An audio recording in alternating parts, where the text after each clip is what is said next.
Bam, we're live. Welcome. Ooh, I got the window open. Welcome to my room in the cabin. Yep, it doesn't look familiar, but I brought all my stuff here. Not the real stuff. Hey, how are you, man?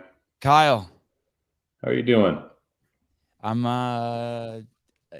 like nervous good. Why are you nervous? What's there to be nervous about? I'm not in my usual location. I'm on a family vacation in a cabin. I say it looks like you're in a bunk bed room or something. I am. I'm in that.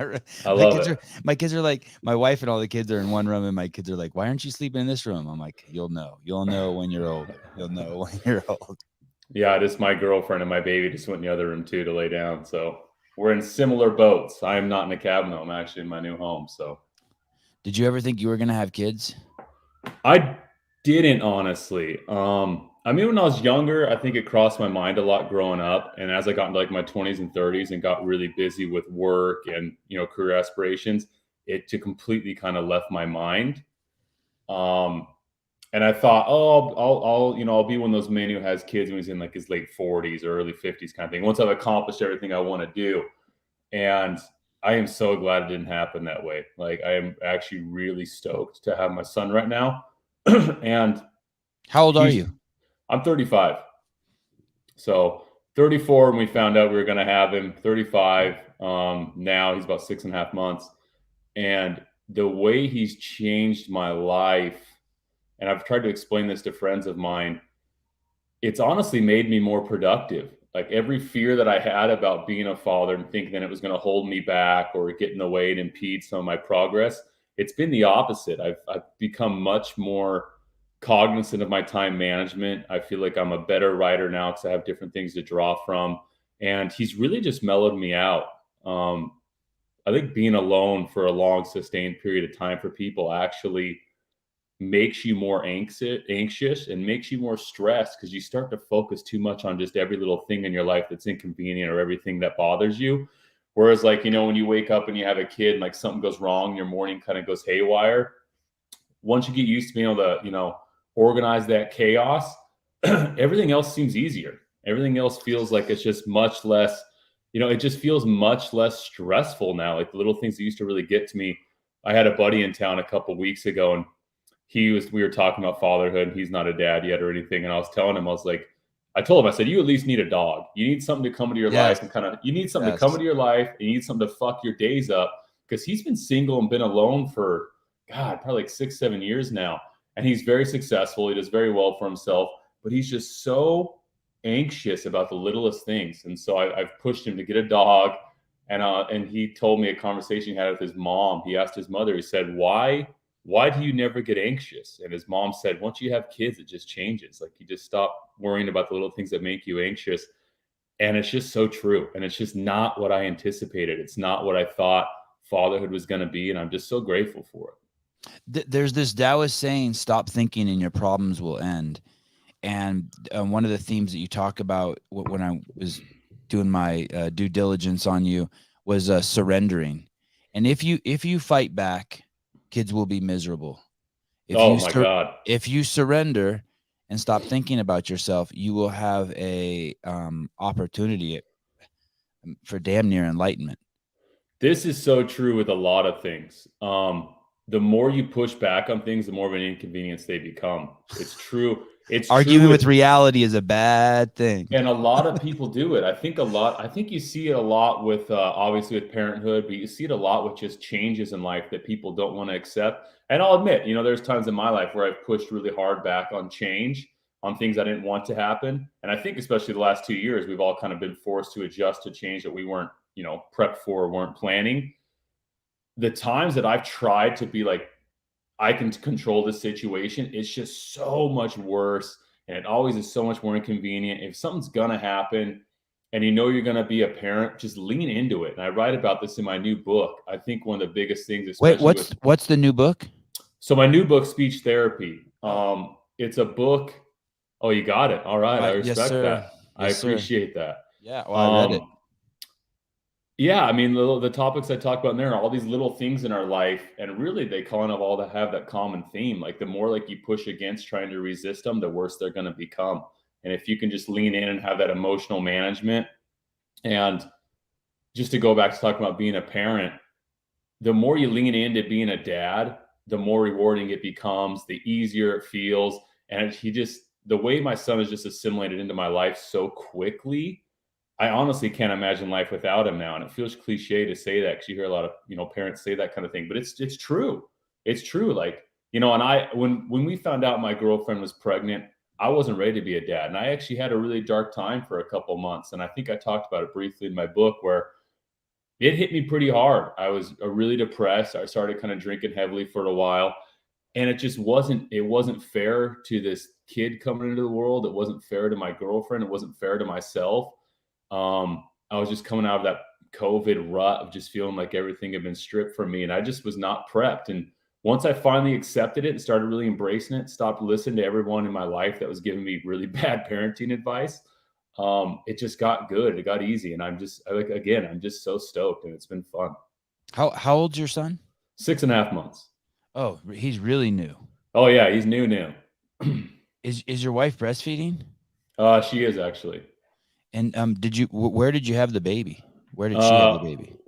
We did the midwife route. We tried to have him at home. She was really adamant on that. My girlfriend is really into doing her research, and she really wanted to have the baby at home. We found this excellent midwife. We were living in Vegas for the time, and she labored at home for I think 30 plus hours. We were trying to do the water birth, and he just wasn't coming out. He was turned a little sideways, so we had to rush to the hospital. She labored at the hospital for I think another 4 hours because she really wanted to do it as natural as possible. Yes, sir. And after about 40 hours of labor, they told her she's going to have an emergency C-section. So, oh man, how did is she okay with that? Was she able to process that and be like, "Hey, I gave it my best shot"? And yeah. Good. She's actually really proud of herself, and I'm proud of her too. I mean, she tried. She gave it her all. I couldn't imagine being in labor as long as she was, and she's really happy. And I joke that she had every birth experience in one, where she got to try the water birth, she got to try the natural labor, and then she got to do the C-section. So, obviously, there's still a part of her that I think wishes it would have gone the way she had planned. Everyone has that birth plan they want to work out, but we're just happy he's here and healthy, and that's ultimately what it came down to. When it was time to do the C-section, she really just wanted him here and wanted him to be safe, so she was okay with it. No, Jake, I will not ask him about his hat. There's a flow to this conversation. Podcasting is a fucking art, and mind your own business. 20 burpees for you. So tell me about your hat, Kyle. It's actually a brand my buddy has been running for a while. It's called Section 8. He was in the military, and he always liked the idea of, I believe a Section 8 is when you're kind of getting kicked out for being too mentally unstable. I think Klinger in the show MASH. Klinger I'm 49. I remember Klinger. God, I hated that show. Klinger was trying. He was trying to get a Section 8. He was trying to get sent home for Section 8. My buddy always kind of resonated with that. Thought it was funny. So he's just had the brand forever, and he made this hat, and I liked it. And there's not a lot of story behind that. Isn't it 5150? Isn't that what they call it? Isn't that like when you go to the loony bin, you got 5150? I don't know. He'd know more, but I know a Section 8 is some mental, release from the military for being too wild. And I know that's what Klinger is trying to get, because my buddy goes by the handle Corporal Klinger on Instagram. Okay. In Section 8, it's also, I mean, you probably know this. It's like the neighborhoods where like the housing's cheaper. Yeah. Where all the crime is and where you go get weed. He's had a lot of back and forth with people wanting to know if that's what the brand's about or not. So it's always interesting. I actually had that thought when I put it on this morning. I was like, should I wear this on this? People are going to think it's that HUD housing kind of stuff. But I like the hat. It's a good hat. And I like my buddy, so I figured I'd wear it for him. You don't like him that much. If you wear it on a big podcast, then you'll show your true love. Guys, Kyle in 2020, September of 2020, did his very first podcast. I did. He was an anti-podcast man, and similar to me, I don't really have a lot of time to listen to podcasts either, because I don't have a commute. If I had a commute and I was in a car, I'd probably listen to podcasts. I'm guessing you're not a commuter. And then by 2022, just a few months ago, he reached out to a guy named Alexander Woodrow, and he requested to be on a podcast. So it's quite quite the podcast journey for Kyle. It is. Yeah, I was very anti them for a long time. I don't know why. I think it was just because it seemed like for a while everyone and their dog was starting a podcast, and I think They a still lot. are. Now it's And everyone and their fish. yeah, and I think a lot of the content was just kind of drab and content I didn't want to be a part of.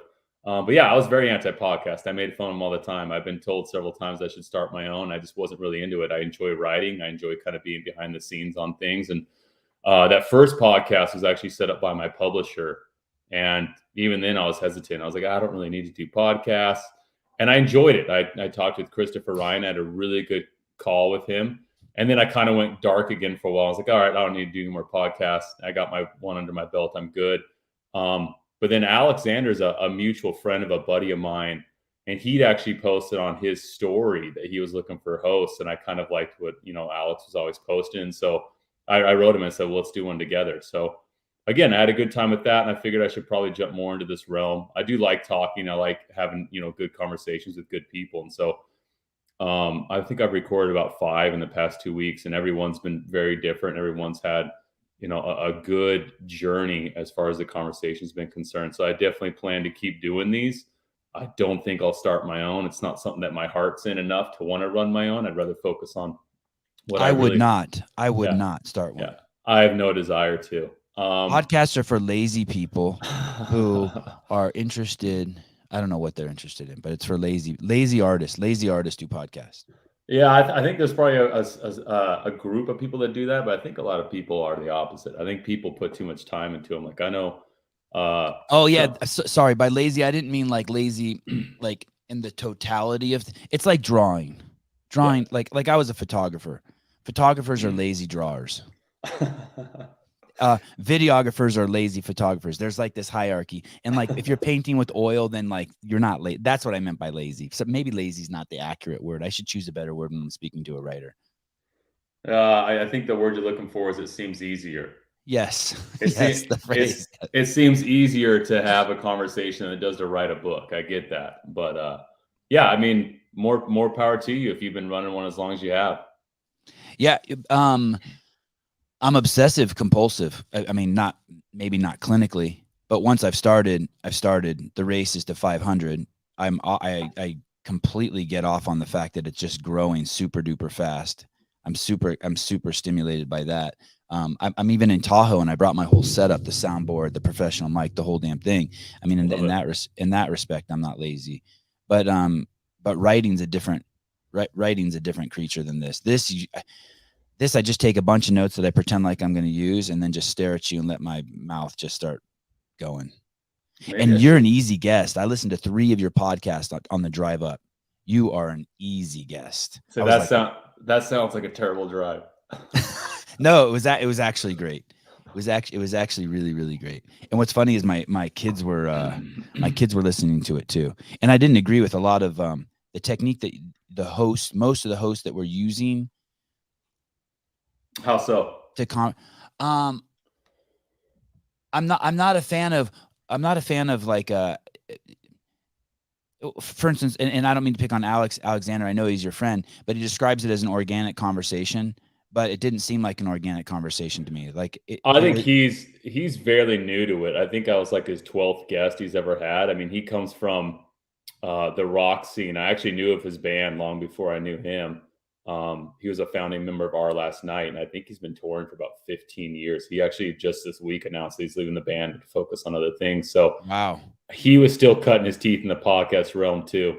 And I know exactly what you're talking about because I sensed a little bit of that in the podcast itself, as opposed to Christopher Ryan, who I think was on like episode 500 when I was on. Yes. If not more, maybe like episode 1500. That guy's been podcasting for over a decade, and he's got his shit together. I actually reached out to him 2 days ago to do a follow up because I'd like to kind of catch up with him after it's been 2 years since we last talked. Ask him when you go back on. He had did I lose you? No, I can still hear you. Not anymore. I kicked something. Can you hear me? Yeah.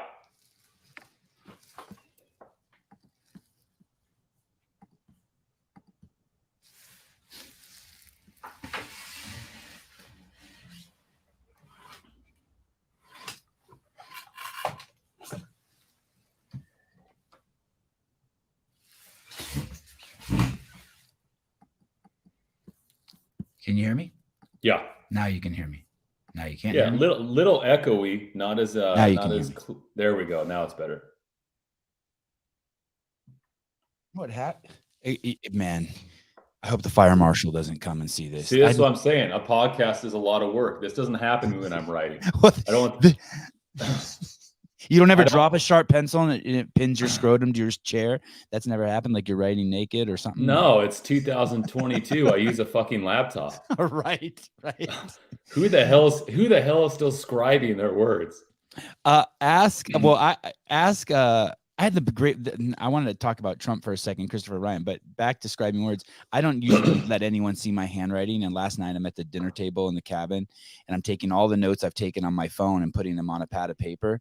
Mm-hmm. My wife came by and complimented my handwriting and showed my 3 sons, and I was like, "Wow, no one's ever complimented my handwriting." That's funny about handwriting and showing your sons, because I emulated my handwriting to match my dad's as a kid. My dad, he's an artist and he's really into calligraphy and stuff as well, but he writes in all caps. And as a kid, I always thought that looked cooler than what I was being taught to write in school. Yeah. And so probably in like 3rd or 4th grade, I started writing in all caps because I wanted to, emulate my dad. So I think it's kind of cool that your son's got to see and revere your handwriting. And so by the time I was in like 5th or 6th grade, I just told teachers that's how I was taught to write. And so I stopped getting docked on assignments for like not capitalizing things or improper noun usage, because I just did the all caps writing. So that's the writing I still have. And it was because I looked up to the way my dad wrote. Do you ever write cursive? I did. I had to in school. Yeah. I write cursive when my hand gets tired. I do all caps and then I switch to cursive as my hand starts to like cramp. I think cursive still looks so cool. And it's actually something that I tell myself when I have the free time I want to get into, is I'd like to start, taking some actual calligraphy classes, because with how much I enjoy the written word, I thought it'd be kind of cool to start actually scribing some of my stuff in just real, fancy, timely calligraphy. But it's just something, it's one of those things you'd put on your checklist of like nice to do's when I get the time to practice it. And I've been telling myself for years I'm going to do it, and I just haven't, I haven't found the time to do it yet. Guys, you're listening to Kyle Creek. He's affectionately known as the Captain because he like to drink and go to bars and party. Oh, you did do your research. There's a handful of books, fucking history. I'd love to know why they can't write the U on there, especially a man like you. I know you're. I'll tell you exactly why. A censorship guy. We have a.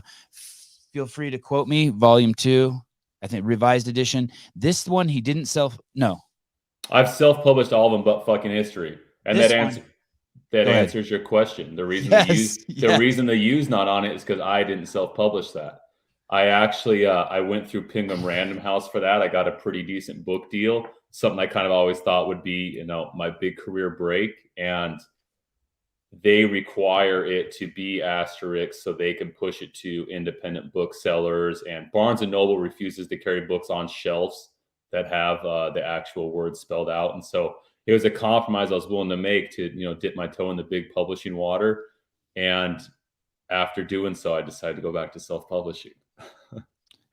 Man, we have so many doors open. Let me go back and try to close this door real quick. In that interview you did with Christopher Ryan, and he does a rant for 30 minutes before you come on, and he's just ripping Trump. And it's what's funny is I've never listened to that podcast. I don't know the rant you're talking about because I don't ever listen to a podcast I'm on. So I never listened to his little rant up front. Yeah, I've never listened to my appearance, but I know he does that intro. But yeah, go ahead and finish. But just so you know, like I have no context for you. Okay, about. It's the typical 2020 rant that we all did. We hate Trump. Flash forward to 2022, which is amazing because he also says the word nigger in that podcast, that he does with you, which I'm fascinated by because I think it does and this goes to something you write about in your book, Triggered. You write a whole couple pages on Triggered, but Louis C.K. does this thing on the N-word. Have you seen that? I have not. He basically says, you say the N-word and then I have to translate it in my head and say nigger. Like, what the fuck is that? How about you say it and I don't have to say it? And it's an amazing, you know who Louis C.K. is? I know Louis C.K., but I don't know the bit. Okay, it's an amazing bit. I just love it. But I would love to know how, after watching what's happened in the last 2 years, the especially it's fascinating how I would think writers would come across. I think there's this Taoist saying, writing is the origin of all particular things. Writing is the origin of all particular things. And when I read that in my 30s, I realized that those Bugs Bunny cartoons where the guy had the sorcery book and he reads something out of it and it turns the guy into a rabbit, that's not fake. That's real. Actually, words are sorcery. You can manipulate people. And for the last 2 years, we've under this what I call woke posse, words, the whole word thing has been just tossed up in the air. Like diversity does not mean diversity, inclusion does not mean inclusion, equity does not mean equity, and like all in and I would just love to know, like, if, because I was in his boat too, fuck Trump, and I would do anything to get Trump back now. Like, so the way, so there's a lot of things to unpack there. Like you said, yes, we got a lot of doors open now. Yes. Good. I'm glad I opened some. Yeah, we got a lot of doors open now. So the way I view Trump personally, I think the guy's a fucking moron. I think he was the wrong messenger to deliver the message he was trying to deliver. Fair, totally fair. Fair think, statement. and I think that happens often in life. You can hear something that is the right direction, but if the wrong person delivers that message, it's screwed. And I think that's what happened. I think he was the wrong person to deliver the message he's trying to deliver. Right. And that goes right into what you're saying with words. The wrong word trying to deliver the right message can completely throw people off too. And I kind of appreciate that art, by the way. That's kind of my art. I like people off. Using words to, using metaphors and similes and analogies that to draw people in, who, like, I have a raunchy, what would be considered a raunchy sense of humor. I like your mama jokes. I'm immature. I just like that tactic to lure people in. I agree 100%. Yeah. And that's what I do. That's what I do in a lot of my writing. But what I was going to say is, like, the wrong word can mess up a message, but then the right word can completely manipulate a message. And you want to talk about the power of words the past 2 years. I come from an advertising background. I grew up in a very creative household. My mom was a writer. My dad was an artist. They did some children's books together. I grew up being encouraged to read. I had the opportunity to either read. I think my cats are fighting right now. That was some great audio, by the way. I hope it was. Yeah, I see. That was amazing. One of the cats just coughed up a big tuft of fur. That's another thing. I never in my life thought I was going to own cats. I was a very anti-cat guy until 2 years ago. Now I got 2 cats. But don't get too many. You know what that means. I interviewed a guy a couple of days ago at 5 cats. I'm like, dude, you're batshit crazy. He goes, I think it just means they're creative, honestly. Oh, okay, fair. Ernest Hemingway had like 24. You can't tell me that guy was crazy in a sense, but I think people with cats are creative. But that's another door. We can talk about cats later. And he's in Florida like you are. You're in Florida. I can't wait to figure out why you left LA to go to Florida. Why? So let me go back to what I was saying about, the use of words, because I come from an advertising background. So early on in my career, I mean, I worked for some politicians in the state of Utah where I'm from, and I've worked on political campaigns, and I had some mentors that really understood how to manipulate and understood how to, twist words and stuff. And so I ran with that in a lot of my advertising career. And then when 2020 came and I saw peers of mine that were writers start using their skill to incite fear, it really pissed me off, because I know these guys and I know they're very talented writers. And it's like, holy shit, like, here's an opportunity for you to use your writing to actually unite people and to use your writing in a very positive way, which is what the world needs right now. And you're jumping right into this boat of fear mongering. And it really pissed me off. And I lost a lot of respect for some writers that I used to look up to and consider colleagues or good friends. And so that's why when throughout 2020 with my work, I was always trying to write stuff that challenged people to see things and think for themselves. And I wanted people to come together, and I wanted people to see that there was strength in numbers when, there was enough people willing to think for themselves. And so I really tried to use my writing and what I knew about the use of words in a way to help people through this, particularly because I have, a background of like mental health advocacy and stuff. So I love hearing that you understand the power of words, because I think a lot of people don't understand the power of Crazy powerful. we Crazy powerful. we know that the way things are said matter, but people don't get it. Like, I can take a headline from like an APA article or something from, early 2020, and I can tell you the two words in there that completely fucked that headline and made it the fear headline it was. And a lot of people just read that. They don't understand that those words are affecting them the way they are. It's the same thing with the mask. People don't realize that every time you go outside with a mask on, you are announcing to the, because in my opinion, I mean, I know, but I'm trying to be like humble. In my we're all mirrors here. There's nothing else here.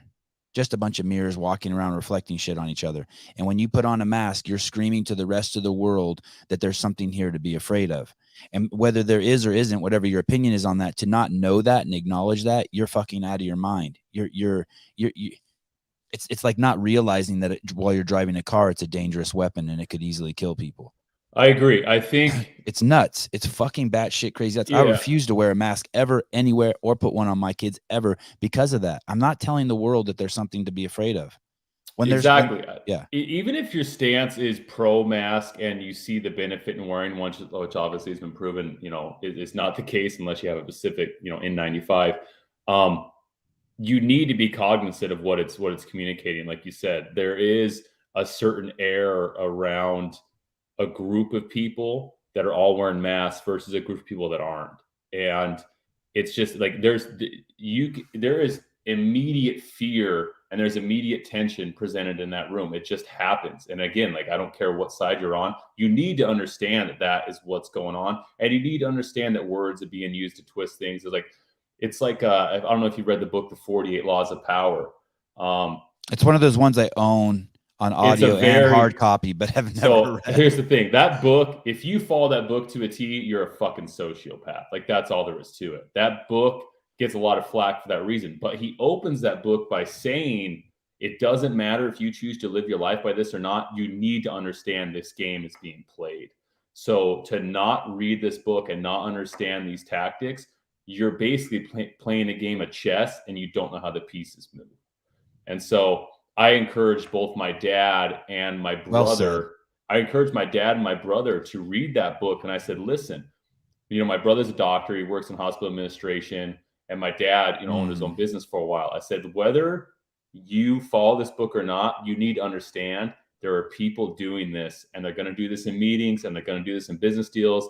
And you have to be cognizant of what's going on. I think that's the real shortfall of society right now, is when it's so polarized, you kind of just jump to one camp or the other without realizing the true meaning of what each camp's trying to do.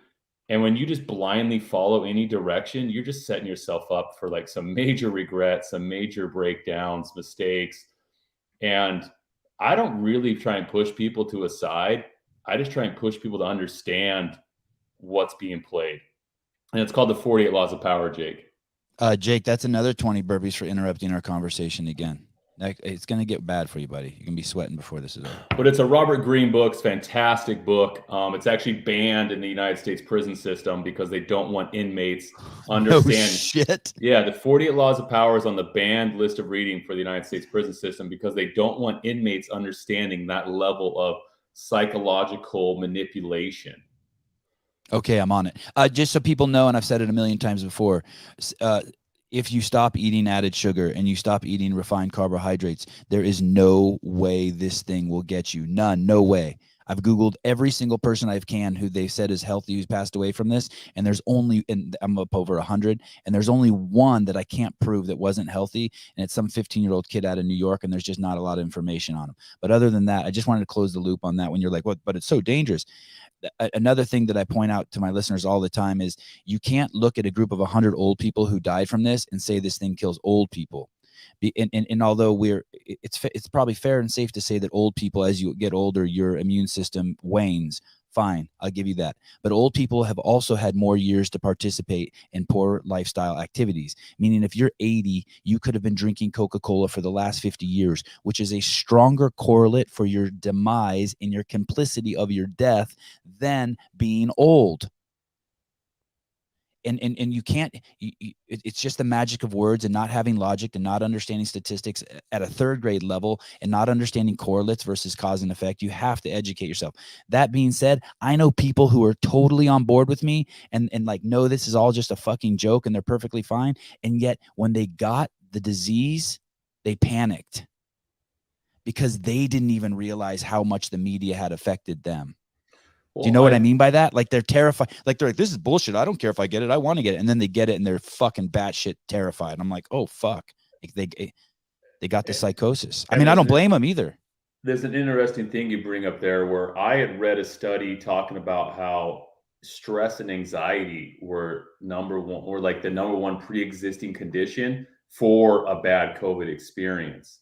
And I got it when I was out here in August. I got Delta when it was running through Florida, and I got it on like my plane flight back. I started feeling really crappy, and by the time I landed, I was in a pretty bad place.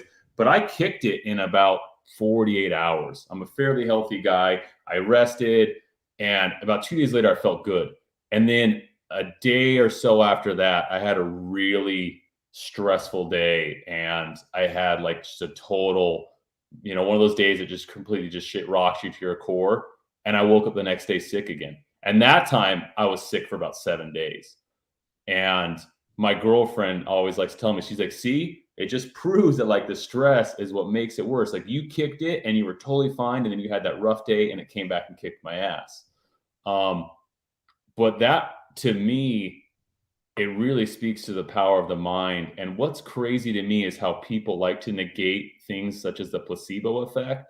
Mm-hmm. The placebo effect is something we should be looking at and being like, damn, that just proves right there how powerful your brain is. The fact that people can be on placebos and get similar results to someone in a drug trial, and we'll look at that placebo and like joke about it and be like, oh, it's just a placebo effect. Like, isn't that cool? That should actually be awesome to know that your brain, just thinking about something, can have those results. And I think that's something that's just completely lost. And it hits on exactly what you're saying. When people do get it and they suddenly go into that fear mode and anxiety mode, it's going to make them really sick and they're going to have a lot worse experience because of that. And the placebo effect, again, I think explains that perfectly and shows that your mentality towards situations, whether it's sickness or some major life event, the way you think about it is really going to, determine how brutal it is. What do you think about I'm switching subjects here. What do you think, when you have kids and you're supposed to give them energy for the good things they do and not the bad things they do? So like if one of my kids punches the other kid, the reaction is to go to the kid who punched the other kid and be like, hey, don't do that shit. But like the real power is like the kid who got hit to go over to him and be like, are you okay? And not give attention to the other kid. Or like when I take my kids to a lot of activities and I reward them with smiles and loves and hugs and touches, like when they do things, and I don't give really any energy to the stuff that I don't want them to do as just, behavioral manipulation. What do you think about, like I'm seeing there's, a dude in the comment who's just a fucking hater, right? Like he's everywhere on all my shit, just hating me. And I'm wondering, like, what do you think about, should I treat those people like, what do you do with critics? Do you give them, like, part of me likes giving them attention because they stimulate me and they excite me. And I like to I have like that 8th grader mentality where you're sitting around in the room with your friends and everyone's just ripping on everyone. Like, you're making fun of me for being 5'5" and I'm making fun of you for being 6'6" and we're 275 and we're just ripping each other. Or do I just not give those people any energy? I'm always torn. It's case by case for me. And I don't want to be mean either, but there's like, I don't like, if someone can't take it, I don't want to like hurt anyone. So I treat that stuff case by case, where if I can respond in a way that's not going to linger or change my energy, I'm fine putting someone in my place. But like you said, there's those times where it's really tempting and it's very easy to go down the hole. If I can see that happening, I'm like, not worth my time.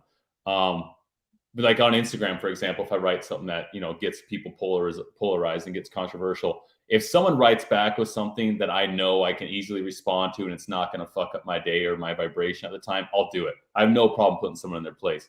But if it's just like a total troll that I know is going to lead me to 20 minutes of just being like, God, look at this fucking idiot. I avoid that stuff. I used to not. Prior to about 2019, I was very much about like, bring it on. Like, I'm going to talk shit to you. And let's war. I enjoyed it because I feel like I'm more clever than most people. And so it was kind of fun, like putting people in their place. But then I realized that it really just kind of, you get your hands muddy for no reason. And that shit just kind of sticks with you for a couple hours after. And I just think when you feed that too much, I actually read a book just recently that talks about how we all have two wolves inside us.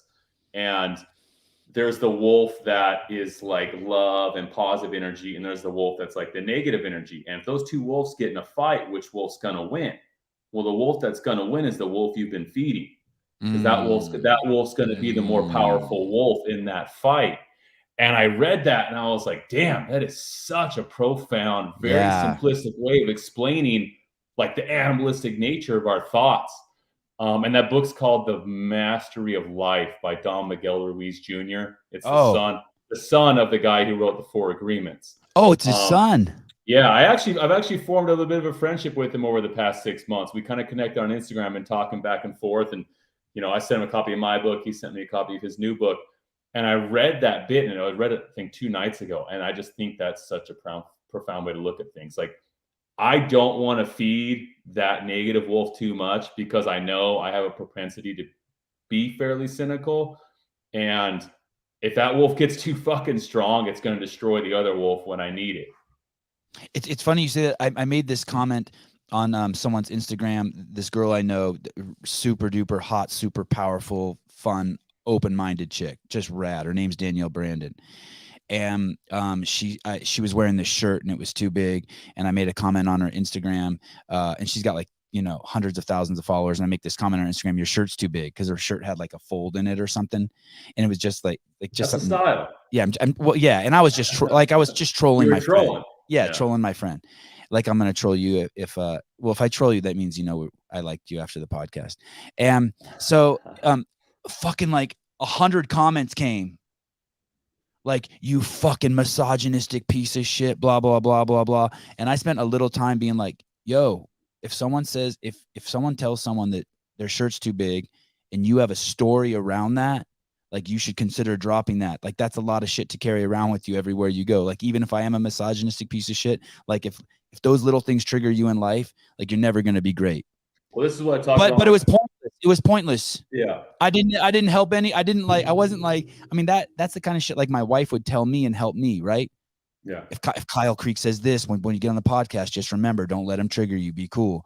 And I would be like, thanks, honey. Like, a good pep talk. These people on fucking Instagram aren't there to make themselves better. I mean, I'm speaking a little bit in absolutes, but it was pointless. I should have just laughed it off. I shouldn't have tried to help those people.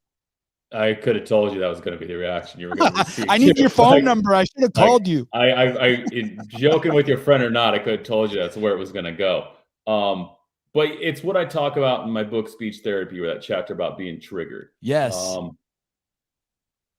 Being triggered is a choice, as much as people don't want to admit it, and as much as people want to put the blame on whoever's triggering them. You're choosing to be offended by that word or that individual. And yeah, people are going to say stuff that's fucked up, and they're going to say stuff that's hurtful. Like, it's not to say like there's things that everyone can't say everything and not have a reaction. Like, it's going to happen, but you're still choosing to let that affect you. 100%. And you're giving power away from yourself. Like, every time you engage in that way, like whoever, came after you, they could have been having a great day. For all you know, that person was having a really good day, and they're scrolling Instagram, and they see your comment, and they just snap, and they go into this mode of being pissed off. And I guarantee you, for the rest of their day, they were in a bad fucking mood. And for the rest of their day, they were thinking about it, and it changed their interaction with other individuals throughout that day. For all you know, right after that, they bumped into someone at the coffee shop, and they had a snappy reaction because they're in a bad mood. I'm still thinking about it 4 months later. That's what I'm saying. You're feeding, right? You're feeding the wrong fucking wolf right now. Back, go to your corner. And that's what I talk about, being triggered. Like, something so minuscule can have such a profound effect on what you do with the rest of your day, your life. and those people that are constantly allowing things to trigger them, I don't understand how you get anything done. I don't understand how you go into a Me creative neither. realm. I don't understand how you enjoy anything. As a creator, if you're not in a certain state of mind, you can't draw on this creativity, and you cannot draw on that creativity if you're feeding that kind of shit. And I don't understand how these people get their jobs done. I don't get it. And it's just, you need to unpack whatever the fuck it is that is allowing that word or that phrase to trigger you. It's okay to still disagree with it and be like, hey, what you said is fucked up. But you Right. should be, at that point, you should be able just to be like, all right, that guy's fucked up. I'm not friends with them, so it doesn't matter. And go on with your day. By the way, people, this is tying it back to what we originally talked about. Words, how powerful words are. This is why things like anti-racism are a complete joke. Basically, what you are doing, my words, not my guests. What you are doing is you are actually defending those words as being valid trigger words. You're defending that you think that you're against them. But really what you're doing is you're building a fence for them and making them national treasures. You're maintaining the narrative that people should be triggered by those words. So you think you're helping people, but really what you're doing is you're by pointing at the bad wolf, you're just giving it power. There's the bad wolf. There's the bad wolf. There's the bad wolf. When really, hey, just don't be racist and go about your day. And you're just supporting the narrative. So I think, And it's gross. It's really gross that you're being tricked by those words. And I don't think the people who are doing it even know that they're doing it. I think To be honest. the reason we do that and the reason we see that is because it's easier to label something than to understand something. And it comes down to like the word is more simplistic than the definition. Like what we need to be doing is focusing on the definition. What is that behavior that is racism? What is going on? What's the definition of that word as opposed to the word itself? And then, you look in a dictionary, the word is 8 letters, the definition's 50. That definition's always hard to understand. And so say that again. Easier to label than what? Than understand. Yes. Do you believe in God? How do any of us ask anyone that question and then just go right into the conversation? Dude, we got to unpack who you is and who God is. So is that where we're jumping now? I thought no. I want to ask you about your mind. I would agree with that. I would agree with that though. Like, do you believe in God? I understand. Like, who is God? What is God to you? Is God an energy? Is God are you Christian? Are you, Seventh-day Adventist, which I think are also still Christian? But I agree. Like unpacking, you have to unpack what God is before you can decide if you believe in it or not. Just like you need to understand what the definition of racism is before you can actually be against it, before you can, fight for it. And like, I think now more than ever in society, we label everything.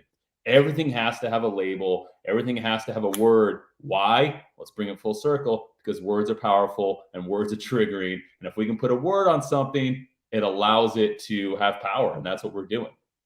You will never see the whole. God, I hope this doesn't offend you as a writer. Hope I don't trigger you. You will never see the whole with words. You will never, ever, ever see the whole with words. Words partition shit. I agree with that, because you'll never see the whole with words. Yeah, because behind the words you have the actual meaning, or what the word is. A word, again, like if I didn't know that was called a tree, what would we call that? We put a label, a tree, on something like that because it allows us all to understand it. And so it's the same thing with everything in life. We just label things to understand a much more complex picture, a much more complex structure, a behavior. And it's always going to be that way. I don't think there's a way where you can ever get away from that. It's just coming back to the theme throughout this conversation is people putting in the time to understand the meanings behind words, the meanings behind actions, and just really know what they're engaging with, why things represent certain things. It's just a level of self-awareness that once you have it, I think life becomes a lot more easy to navigate, and you become a lot less susceptible to manipulation from any force in your life, whether it's your spouse or, a media outlet. Or boobs. Boobs. Again, it's a word. We put a label on them because it helps us understand them, because without that, we're just so mesmerized, we don't know what to do. My wife just leaned in and closed the door to my room. I saw that. I think you upset her. And I saw her boobs in between like the bunk bed, and everything just went blank for me. Everything went blank for me. It's nice that you and your wife still have that. Everything, man. Okay, Sevan, stay focused. You talk about authenticity and being real, and you talk about your mom at being the editor for your work. Mm-hmm. As I go down this pathway of this podcast, I fancy myself as being as a kid, I watched a lot of comedy. Abbott and Costello. I don't know if you know who that is, but I was huge into Rodney Dangerfield, Richard Pryor. Just as a young kid, Yeah. I loved dirty joke books. Like when I was 7 years old, I had the whole library of dirty joke books, like stuff that a 7-year-old should never be reading. And I just loved dirty jokes. I just loved vile humor. I loved crassness, and I still do. I just so giddy around it. And so there was this huge part of me that's been suppressed by me until I'm 49 now. And now it's coming out in this podcast. And I know my mom and my sister listen to it. And I know that a lot of people like it. I know it's what makes me to talk about vagina and God in the same breath. And as your mom, as your editor, how are you able to be off? And that's the hardest thing for me to break, right? Like I really love my mom. And I really love my dad, and I want to make them proud in this world. But I know some of the things that I'm going to say aren't going to make them proud. But it's who I am, and it's funny as shit. How are you able to let your mom be your editor for your work? I'm just like, holy shit. I'm like, what? I think I have to pretend like my mom's not listening. I have to. Yeah. I think I got past that probably in my teenage years. What? Which you probably know if you research my background, but I was raised Mormon. Yes. My family's still very Mormon. And so when I was a teenager and I started thinking for myself around 14, 15, I really did not relate to it. I didn't want to be a member of it. And by the time I was 17, I was fully out. And it created this big rift in my family. Like my mom wanted me out of the house at one point. I remember I came home with my ears pierced in high school. My mom wanted to kick me out. I was kicked out when I was 16. I actually, knowing you now, I don't blame your mother for doing that. I would have kicked you out at 14. But my mom wanted to kick me out. My dad was the one who said, "No, this is my son." And so my dad took me in. And so my dad was the one who's like, "No, it's my son. He's staying here." And I think that was kind of the point where I felt just defended by my dad. And I was like, wow, like my dad still loves me and supports me no matter what I do.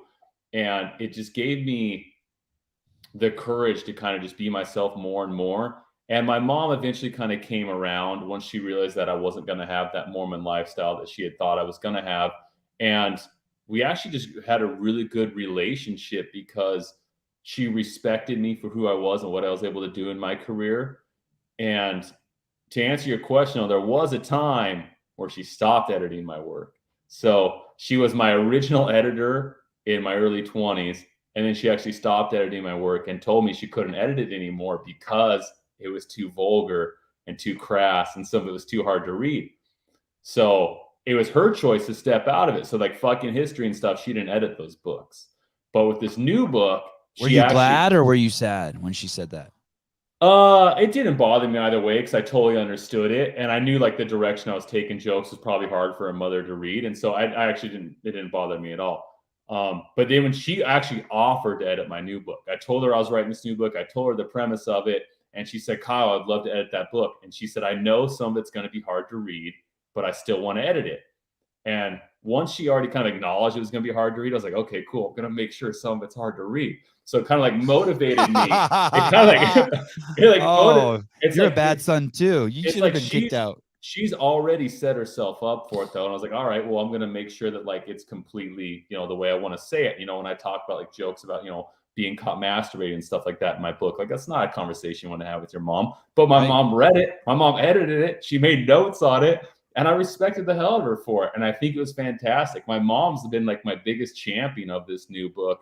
And she'll admit that like chapters of it, she didn't want to read and she didn't like reading them. So I think it's just, there's a couple different things that kind of allow my mom and I to have that relationship. And it's like the early relationship where I felt really comfortable being myself, just, and she eventually came around. And then she as a person also grew a lot too. Because both my brothers at this point have fallen away from the Mormon church. No one in my family is LDS anymore except for my parents, which required my mom to do some growing and her level of acceptance with us as her sons to know that, like, listen, my sons are going different directions. And we all have. My brother's a doctor. My younger brother's an electrician in Seattle. And then I'm, quote unquote, a writer. I guess people, consider me one. And we've gone all different directions. My mom's championed all of us, and she's been our greatest supporter in whatever we do. How stoked are you on your life? You're like, fuck, dude, I did it. I wrote books. I'm selling them on Amazon. I'm self-publishing. I got a chick. I'm in Florida. I got a kid. I mean, a part of you must be just tickled when you wake up and be like, holy shit. I have those moments where I'm just like, wow, this is my life. This is crazy. And especially during the COVID pandemic era, when I realized how I was so grateful to have the job I did have. I was like, wow, like I'm actually in an opportunity where I can move wherever I want. I'm not tied to a desk. I'm not tied to an office. I can do what I want with my life. And it is one of those surreal things where I still don't consider myself an author. I call myself a writer intentionally. I don't think you're an author until you've written a novel. And that's probably just me. That's probably just me being hard on myself. It's like, I actually don't like being called an author. When people call me an author, it kind of weirds me out. But to be where I'm at, making money writing is probably my biggest dream. There's nothing I'd rather do in life. I had this talk to my girlfriend last night, actually. If there's one thing I know for sure, for certain in my life, I want to write. That's all I want to do. And I've known this for about 7 or 8 years. When I had buddies of mine in their late 20s, like trying to figure out where they wanted to go in life, I just knew I wanted to write. And the way to make money as a writer was to get into advertising. And so I kind of had to get into advertising to make money as a writer. So, what you're saying, to make the money I'm able to make with my written word is truly like, it's the like top 1% of writers. And I feel incredibly grateful for that. And I worked my ass off to make it happen. But yeah, I have these moments where I'm just like, I can't believe this is what I get paid to do for a living. I get to write stories about, almost shitting my pants on the way to the airport and put a crazy life spin on it, and people will buy this book. So it is awesome. It's great. And I love being a dad. Like you said, just being here in Florida, which is a place I never thought I was going to move. It just feels very surreal. Boy, the shitting the pants stories. We'll circle back to that. Ladies and gentlemen, the takeaway right there of all that he just said, in my opinion, is he slipped it in there, and I worked incredibly hard for it. Do not fucking think that for a second that anyone who's successful isn't like grinding. This guy would sit down for 3 weeks in a row, 6 to 7 hours a day, every single fucking night. I want you to just ask yourself, have you ever done that with anything? A hand job, your favorite thing in the world, only lasts 4 minutes. This guy fucking sat down 3 weeks in a row, 6 to 7 hours a day, just grinding. Then he has to put that shit down. And let me tell you, the little bit of writing experience I have, then he puts it down and comes back to it. The last thing I want to do after I grind on something that hard is ever come back to it fucking again. I want to fucking blow my brains out before I do that. Editing's hard. And it's funny when you talk about writing. So one of my mentors in advertising, I still consider him one of the best writers I've ever had the pleasure of working with. We had this joke about we were going to start an ad school. And there's a lot of these schools kids go to learn to do advertising. They're ad schools. They teach you to be art directors, creative directors. And we told each other, like, let's start an ad school. And for the first month, all the copywriting students are going to do is dig post holes, because that is easier work than writing for a living. Because writing is fucking hard, especially in the early stages, when you don't have thick skin and you're not used to taking criticism and you're not used to putting yourself out there. Writing is pain. It really is. Even if you're writing advertising, everything you write, there's a piece of you in it. And so when people critique what you've done, they're critiquing you. They're critiquing your judgment. They're critiquing your opinion. They're critiquing your style. And a lot of people just cannot cut it as writers, because even artists of any kind, because they can't take criticism. And so that's why we said for the first month, you just dig holes. And that's going to be easier than the criticism you're going to get for the first year or so of your career, until you develop that ability to separate yourself from the criticism, actually look at it from a standpoint of like, what they might have a point. Like, maybe I'm not right. Maybe I did use the wrong word there. And once you can have that holistic view on your work, writing does become easier, I think.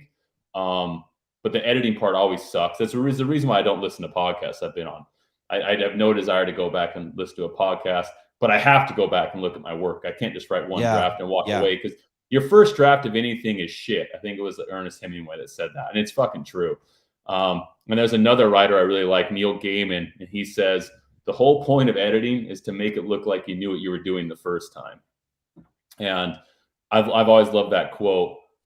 But yeah, I mean, I lived at home till I was 26 because I wasn't making money writing, and that's what I wanted to do. And a lot of people aren't willing to do that. I mean, I felt like a fucking loser a lot of the time. 34. I was kicked out of the house like 5 times, and I would always come back. And the last time I was kicked out, I was 34. What were you? Were you sacrificing for something? Were you grinding away at something, or were you just? I just grind. I just grind. Like I wasn't the guy high on fentanyl at home. I'm like you. I just grind. I was doing shit. I think maybe I was working on my second book on how to grow marijuana with the pen name Seymour Buds. Yeah, published by Ed Rosenthal. Yeah, but then my mom's like, dude, you can't be growing weed in my closet. I took all my fucking stuff for my second book and went to my girlfriend's house, who's my wife now, and threw all her shit out of the closet and continued the book there. I love that. See, that's the thing. People aren't. A lot of people aren't willing to do that. Like they're not willing to like do that uncomfortable stuff, like live at home. You know, when you think you should be out, kind of partying your life away. And that's why when I started making money as a writer, like when I bought my first truck, I remember when I bought my first truck, I was like, holy shit! Like I bought this on a writer's salary. Like I never thought I was going to make that kind of money writing. You have going back to the parent thing. I just leave this as a tidbit of advice for anyone out there because this is the way it is for me, and maybe it's different for other people. But there were 2 things that changed my life more than anything. One was escaping, and they both happened in the same. I don't know if they happen in the same moment. You have to inquire about your death with extreme focus if you want to go become a different kind of human being. You have to inquire about your death.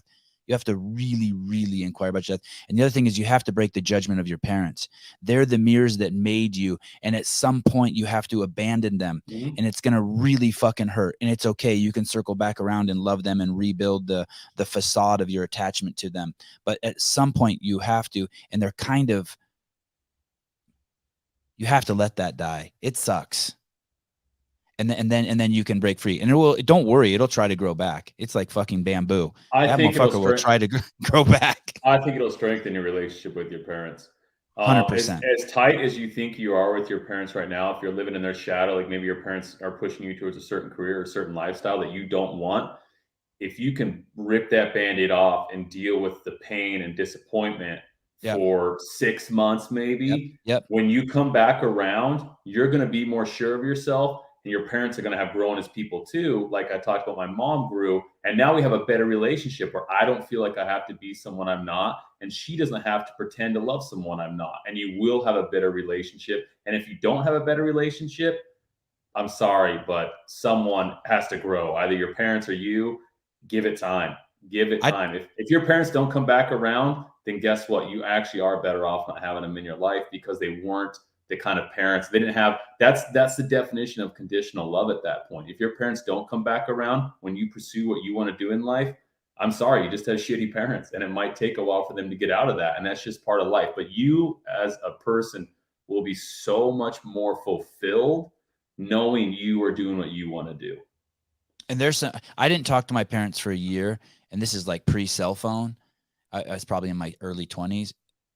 It probably would be more difficult now for someone, but that shit also requires discipline on both parts, on your parents' part and your part. There has to be. What can you imagine? I don't know if your kid's old enough now, but I was with my wife.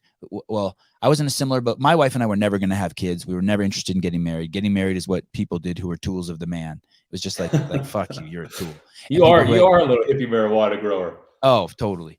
And which is weird that now how. This anyway, the politics of today have really scrambled me up in a good way. And so we end up having kids. And so for like 15 years, we were just coasting, and I had made a ton of money, and life was fucking great. And then we have kids, and we had all the fights. After being with someone for 15 years, you start to have all the fights, and you see the cyclical patterns. So we had learned, and we both know how to work on ourselves, and we had really massaged this thing to where it was just awesome. Then we had kids, and all sorts of new fucking issues, crazy issues come up. And man, what a powerful story you told. Can you imagine this? So my wife and I only fight about one thing now. Kids. Every single thing is about kids. Like me, like throwing something of theirs away when they're naughty and her telling me it was too aggressive. It's this nurture versus, she's the nurturer and I'm just the fucking I roar in the house. You're just She's the like, what do you, dick. yeah. She's like, what are you doing roaring? And she doesn't, and when she's not around, it's so different. Like anyway, can you imagine the stress on your mom and dad's relationship when your mom tried to kick you out and your dad stood up for you? I mean, it's a tremendous, if kids knew the burden they put on their parents' relationship, it would fucking destroy them. Well, and if you just understand that your parents are just people too, and everything they do, they don't know the right answers half the time. And at the time, that made sense to my mom. It's like you have people who will break up with their boyfriend or girlfriend over something really silly and stupid, and you don't understand that your parents have to go through those similar kind of feelings when it comes to things with you. Like, are they going to cut ties with you, or are they going to work through it? I think as kids, we don't give our parents enough credit, Yeah. which I don't think there's a way for a child to understand that. It's just something that you until understand. They have kids. Yep. It's something you have to understand as an adult and when you have kids yourself. And then you look back, like I think of my age now, I'm 35, my son's 6 months. When my dad was 26, I would have been 6 months. My brother would have been 2. And I think, man, I couldn't imagine being 26 and having 2 kids. And at the time, my dad was an art instructor at a college, wasn't making dick for money. I couldn't imagine that stress of raising 2 kids, plus the financial burden of it. And they were living in someone's basement, I think in Orem, Utah. They were renting out a basement apartment. And I think when I was 26, I didn't have the emotional strength to do that. My dad was a much stronger individual in his early years than I ever was.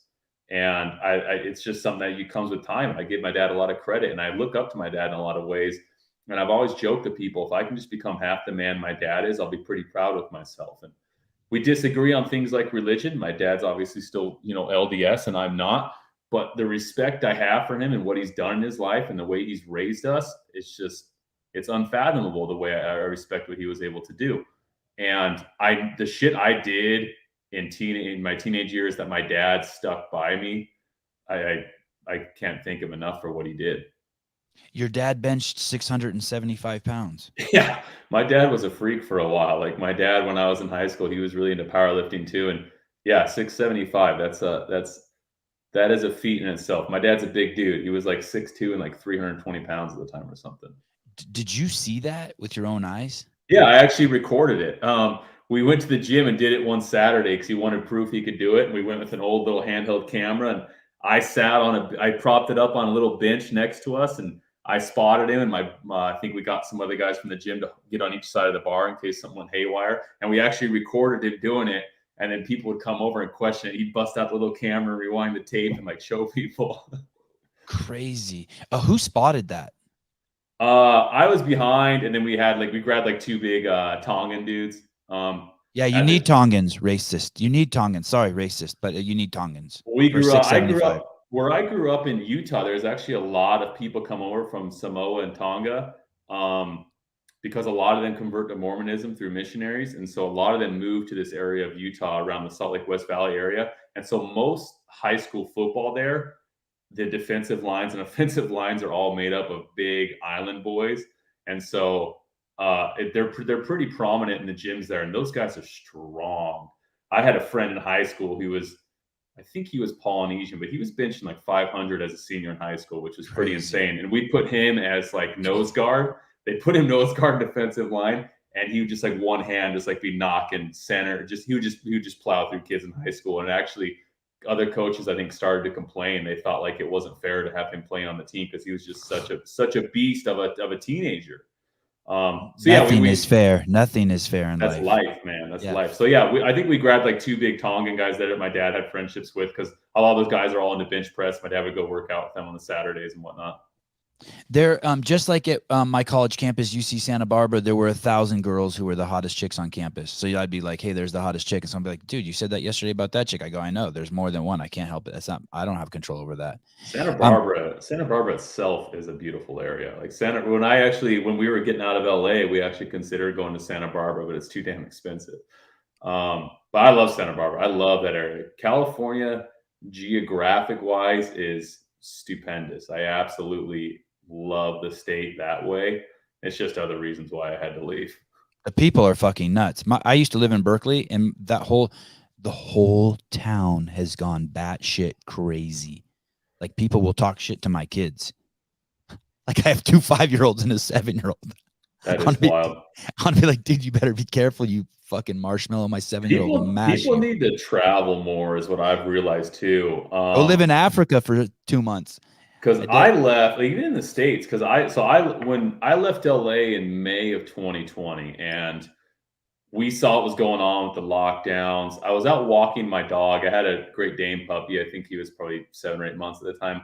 I was out walking. Congratulations, by the way. People don't realize that's one of the greatest dogs companions you could ever have. I had 3 Great Danes. It's the dog I've wanted my whole life. Yep. When I was a kid, I actually asked for Great Danes for my birthday, and my dad would draw me pictures of them. He's a phenomenal artist. I actually have a framed illustration of a Great Dane my dad drew me when I was 9, and I ended up getting a Great Dane when I was 33. Yes, but I've always wanted a Great Dane. So yes, they're fantastic dogs. We actually would like to get some more. I'd like to have 3 together. I think they'd all kind of be a fun little romp around the house. But so anyway, I was back in LA and I was walking my dog. My girlfriend and I were out walking our dog, and the streets were dead. It was a ghost town. Ghost town at the time. Everyone was super scared. Everything was shut down. It was at the time when like only grocery stores and gas stations were allowed open. And an LAPD chopper swooped around and came down and hovered above us, about 150 feet above us. Wow. And was just sitting there. And when I was walking my dog, I had to take him out. I lived in an apartment. I had nowhere for him to go to the bathroom. I was walking him to the park. And I was so irritated that I could tell what they were trying to do was intimidate me to go back inside. And it bothered me so bad. And by that point, my girlfriend and I were like, we're not sticking around for this. I don't know how bad it's going to get, but I don't want to be here to find out. Where in LA? Tell me where in LA? I was in Marina Del Rey. Okay. I know. And at that time, too, there was a grocery store by my apartment. It was called like Rainbow Acres. It's a really cool family-run small little grocery store. And during that same time period, you'd go to the grocery store and there was an officer there with a police dog. And they had the police dog enforcing the doors, so only one person at a time could go in. And that stuff together, I was like, I don't want to be around for this. So we left and we went back to Utah for a couple of weeks, and we ended up going to Park City. And then we ended up going to Vegas. I lived in Vegas for a year because I had some work opportunities there, writing some commercials and doing some creative direction for casinos. But the whole time we kind of wanted to get back to the East Coast. We had Miami in our minds, and we just barely actually moved here a couple of months ago. But yeah, just what was going on in LA, we didn't want to be a part of it. And I've been back several times for work, and it's just sad to see what's happened. Like my old neighborhood is just tense, and there's trash everywhere. And so it's just tense. It's hard to see. It's hard to see because area-wise, it really is phenomenal. But damn, man, the people there. And I think if they got out and traveled more, they would see how fucked up it is. They're so scared. Californians are so scared. Get out of it. Like I've driven across the country twice this year where I've driven from Vegas to Miami. Once I had to drive my dog because I couldn't get him on a plane. Then I went back a second time and did it with a moving truck. And both times I took different routes and I tried to stop like, take a 7 or 8 day trip and experience different cities I hadn't spent much time in. And it was so eye-opening, even just getting out of Vegas, just away from that West Coast nature of how the rest of the world was. And I was so surprised and so stoked to see that a lot of people were still friendly, were still outgoing, would still talk to you. Like, restaurant owners were coming over and thanking me for coming in. And it was just great to see because I didn't see any of that in California. I didn't see any of that really in Vegas. Even Vegas was very tense. And I wrote a post challenging people. I said, listen, like get out and travel, get out and see what's going on in the rest of the country. And I promise you there's hope. And I promise you there's people that want to get through this like you do. And I actually got a lot of heat on that post. A lot of people bitched back at me and said, oh, well, I can't do that. Well, you only had a good experience because you're like a handsome, white guy. And it was just so, oh, fuck you. It frustrated me because it was like, wow, this is just the level we're at in our minds right now where we want. Why would you have that narrative in your head? Why would you have that narrative in your head? We want to be victims so badly that I promise you, if you did the same trip I did and did the same things I did, you would have just as good an experience no matter who you were. It's just about the humanity and the lack of character out there right now is hard to see. And sadly, it's really, really fucking bad in California. Um, I mean, as you say this, one of the tricks of my life, why my life is so fucking good, is I'm nice to people. Isn't that crazy how just putting I'm out nice good to homeless. energy? I'm nice Yeah. to drug addicts. I'm nice to old people. I'm nice to kids. I'm nice to people who are assholes to me. I'm just nice to people. Like it doesn't come easy. I work on it.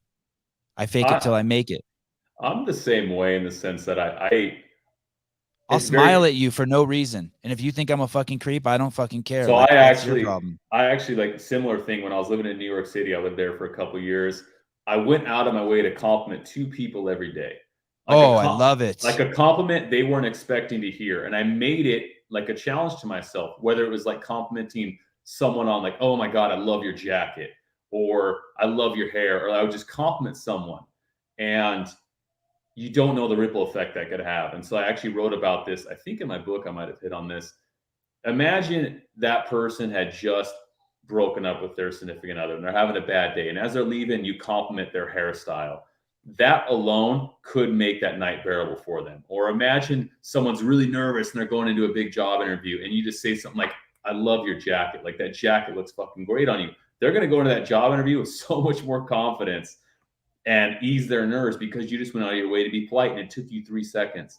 And I had that idea to do it in New York because you cross so many people on the street. A lot of people don't acknowledge each other, just that population density. And I would compliment people in the elevator.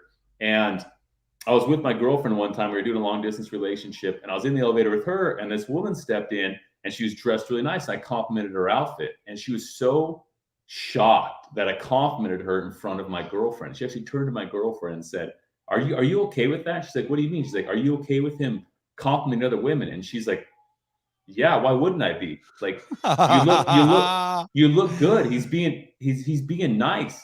And love this kind of she was interaction. just so alarmed by a compliment. And so, like you said, like I do the same thing. I try to hold doors for people. I always return my shopping cart, and on the way, I'll take someone else's shopping cart. Like I just go out of my way to do those little things because the ripple effect, similar, the ripple effect of doing negative shit over and over again. Like if you're going to create a ripple effect, you better be creating a positive one, or you better just stay the fuck in your house. And on that said, I hate to shit on such a good thing, but it's amazing. Sometimes you think you're being you know you're being sincere and kind, and it's just taken the wrong way. Like telling a lady her dress looks nice or something like that. There's I don't go to this website. There's a website called Reddit, which I think is like the I equate it to like people who go there as just all closet child molesters. I find Reddit Reddit, a I despicable think place, but I like Reddit in the sense that there's a lot of really good information on there, but I think Reddit's for people with too much time on their hands. and since I work so close, I work closely with CrossFitters, a lot of CrossFitters, Mhm. and these people, the CrossFitters that I've worked with, the athletes specifically, that small percentage of them that I've worked with, they spend 24 hours a day focusing on their body, what they eat, how they sleep, what temperature their bed is, how many calories they take, what macronutrients, the whole thing. And so to complement their body is like is like it's completely appropriate, right? Mhm. It would be like telling a porn star, you have a fabulous penis. What a straight penis, unblemished straight penis. Like it's fine. You Well, can say that it's to a like porn star. it would be like complimenting a lawyer on their argument skills. Like that's their Yes. profession. Yes. Wow, you're so argumentative. Yeah. Congratulations. That's beautiful. And yet you can go somewhere like Reddit and there'll be 700 comments being like, "Hey, Sevon's a creep for telling Noah Olson he has a beautiful physique." And it's like it's just bizarre. It's not, I don't know if bizarre is the right word, but you go back to the fact that like, man, just it's just the triggered thing again. Reddit's troll central too, though. Like you have to, Reddit is troll central because it's got the longevity. It was like the original sound off board for the internet. And it's very anonymous where people, unlike other social media platforms where people actually mix in their personal opinions with photos themselves and their lives, Reddit is strict for people to go on there, use an avatar, and say whatever the fuck they want to Yeah, say. it's mean. It's I mean. don't. Oh, Reddit. If people want to be triggered by words, go to any Reddit thread. Like you will hear every word that is taboo said in the same line of one person's Reddit insult to each other. And I go to it every so often um, to look for like a current event kind of thing because a lot of times when there's a current event, you'll get a lot of good comments, and some of the people actually take the time to generally write good stuff. You just have to kind of sift through that shit. But as a whole, I think Reddit is kind of the cesspool of the internet. I wouldn't take anything on there negative about you seriously, because a lot of Reddit, from what I understand these days, is bots too. And these bots can come across seeming so real, you wouldn't know the difference. And so Wow. if someone will start a post, So yeah, someone who actually, dislikes you and hates you might actually start a post talking shit on you.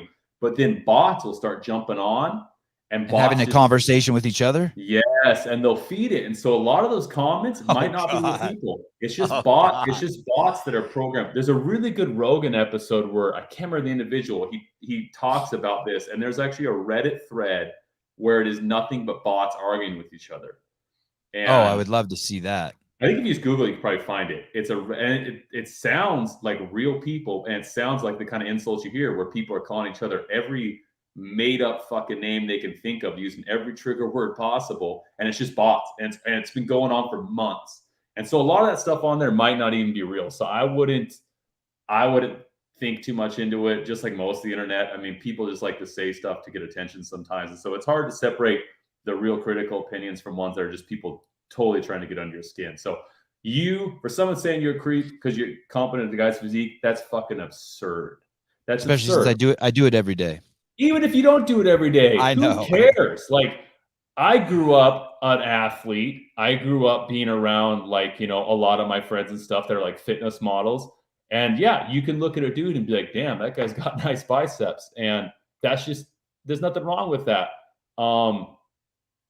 Like, how often do you hear women compliment other women on being pretty? Like, that's just totally normal and standard. My guess is whoever's saying that has a little bit of internal struggle they might be dealing with, and so they're kind of sounding off on their own issues. Yeah, of course.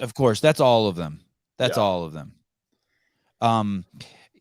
Going back to the 1,000 Pretty Girls at University. So the same thing is like that with books. Like, you can be like, this is the greatest book in the world, and there's 1,000 of them that really are tied Which for is first awesome. place. That's actually Yes, awesome. yes.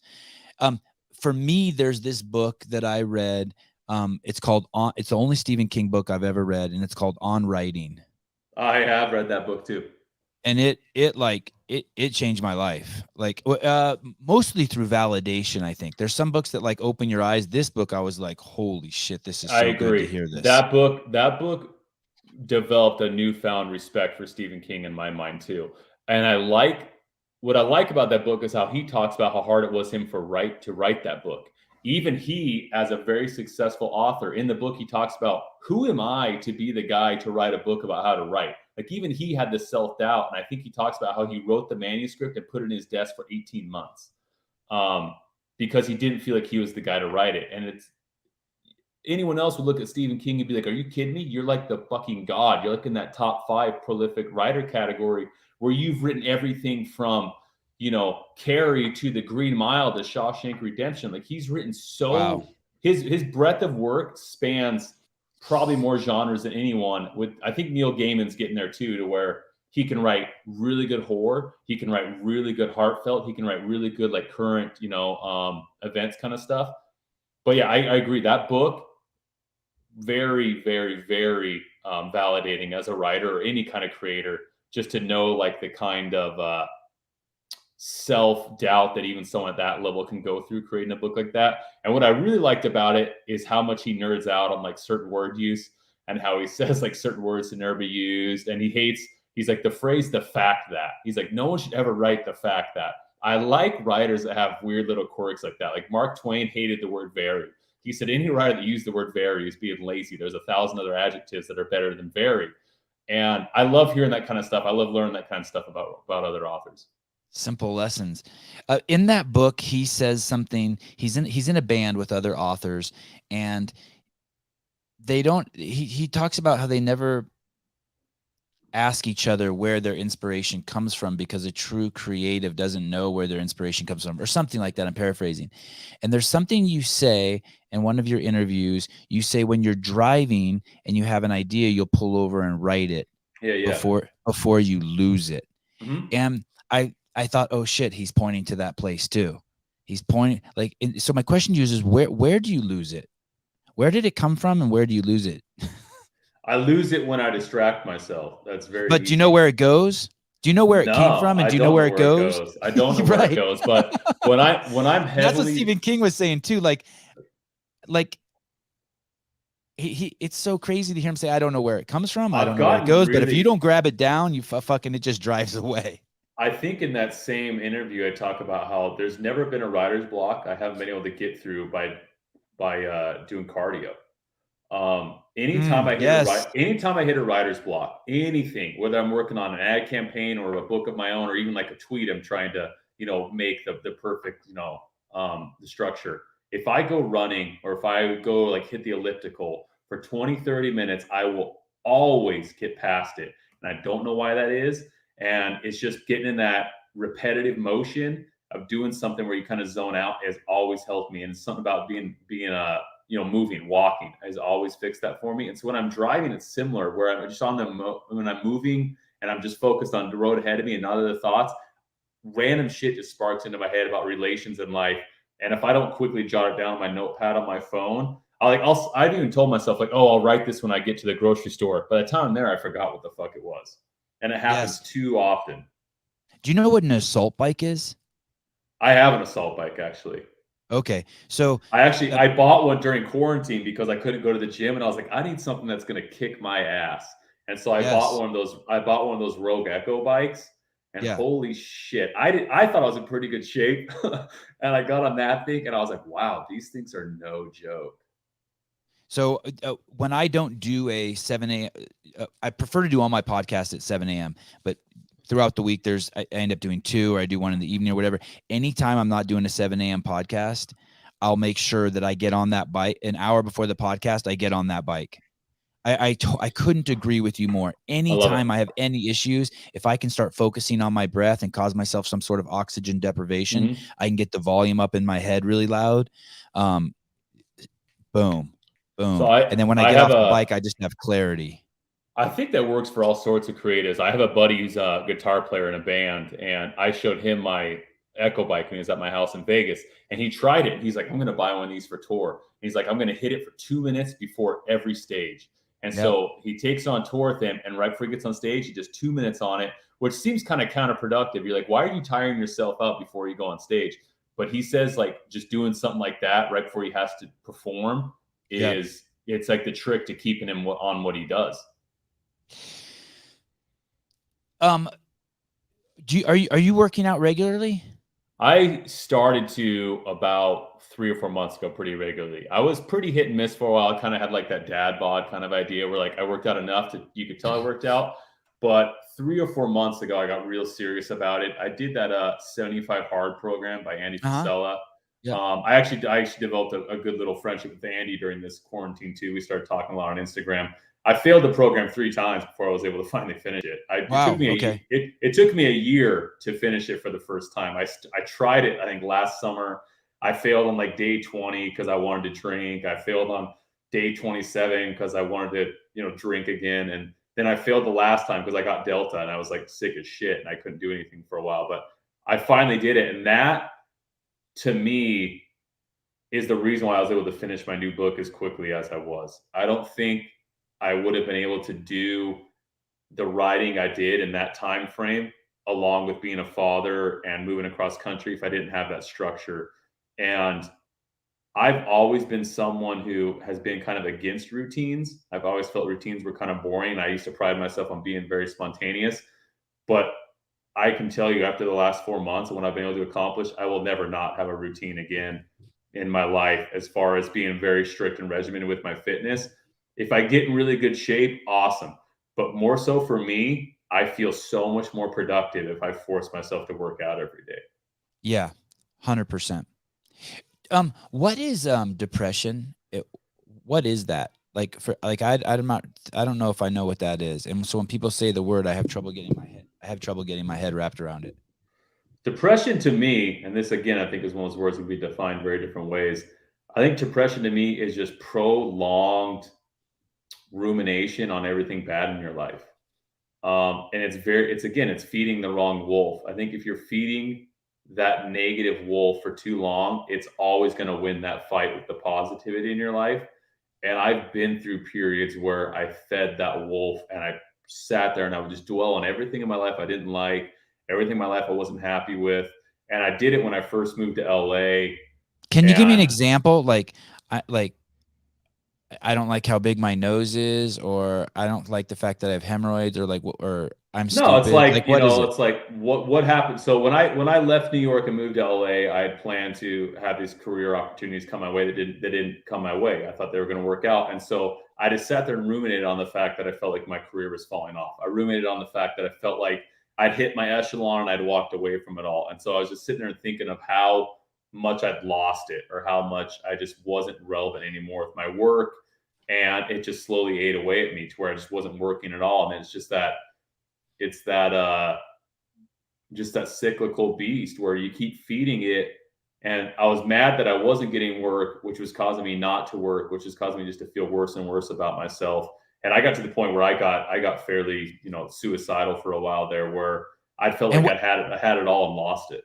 and what's that look like? Not pretty. I think the thing with depression too is when you generally get in that space for a long time, you want to distance yourself from those close to you, not because you want to be alone, but because you no longer want to be a burden.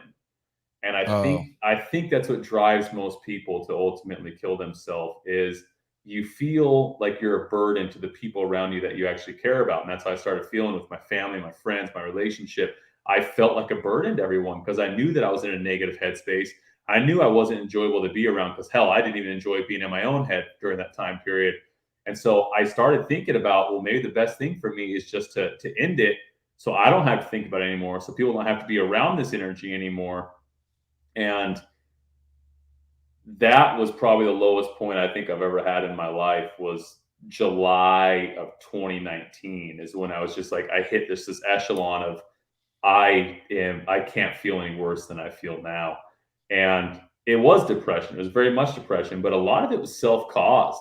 And I think a lot of it actually is. And I think the unfortunate thing though like is that ego indulging in it, or what do you mean self-caused?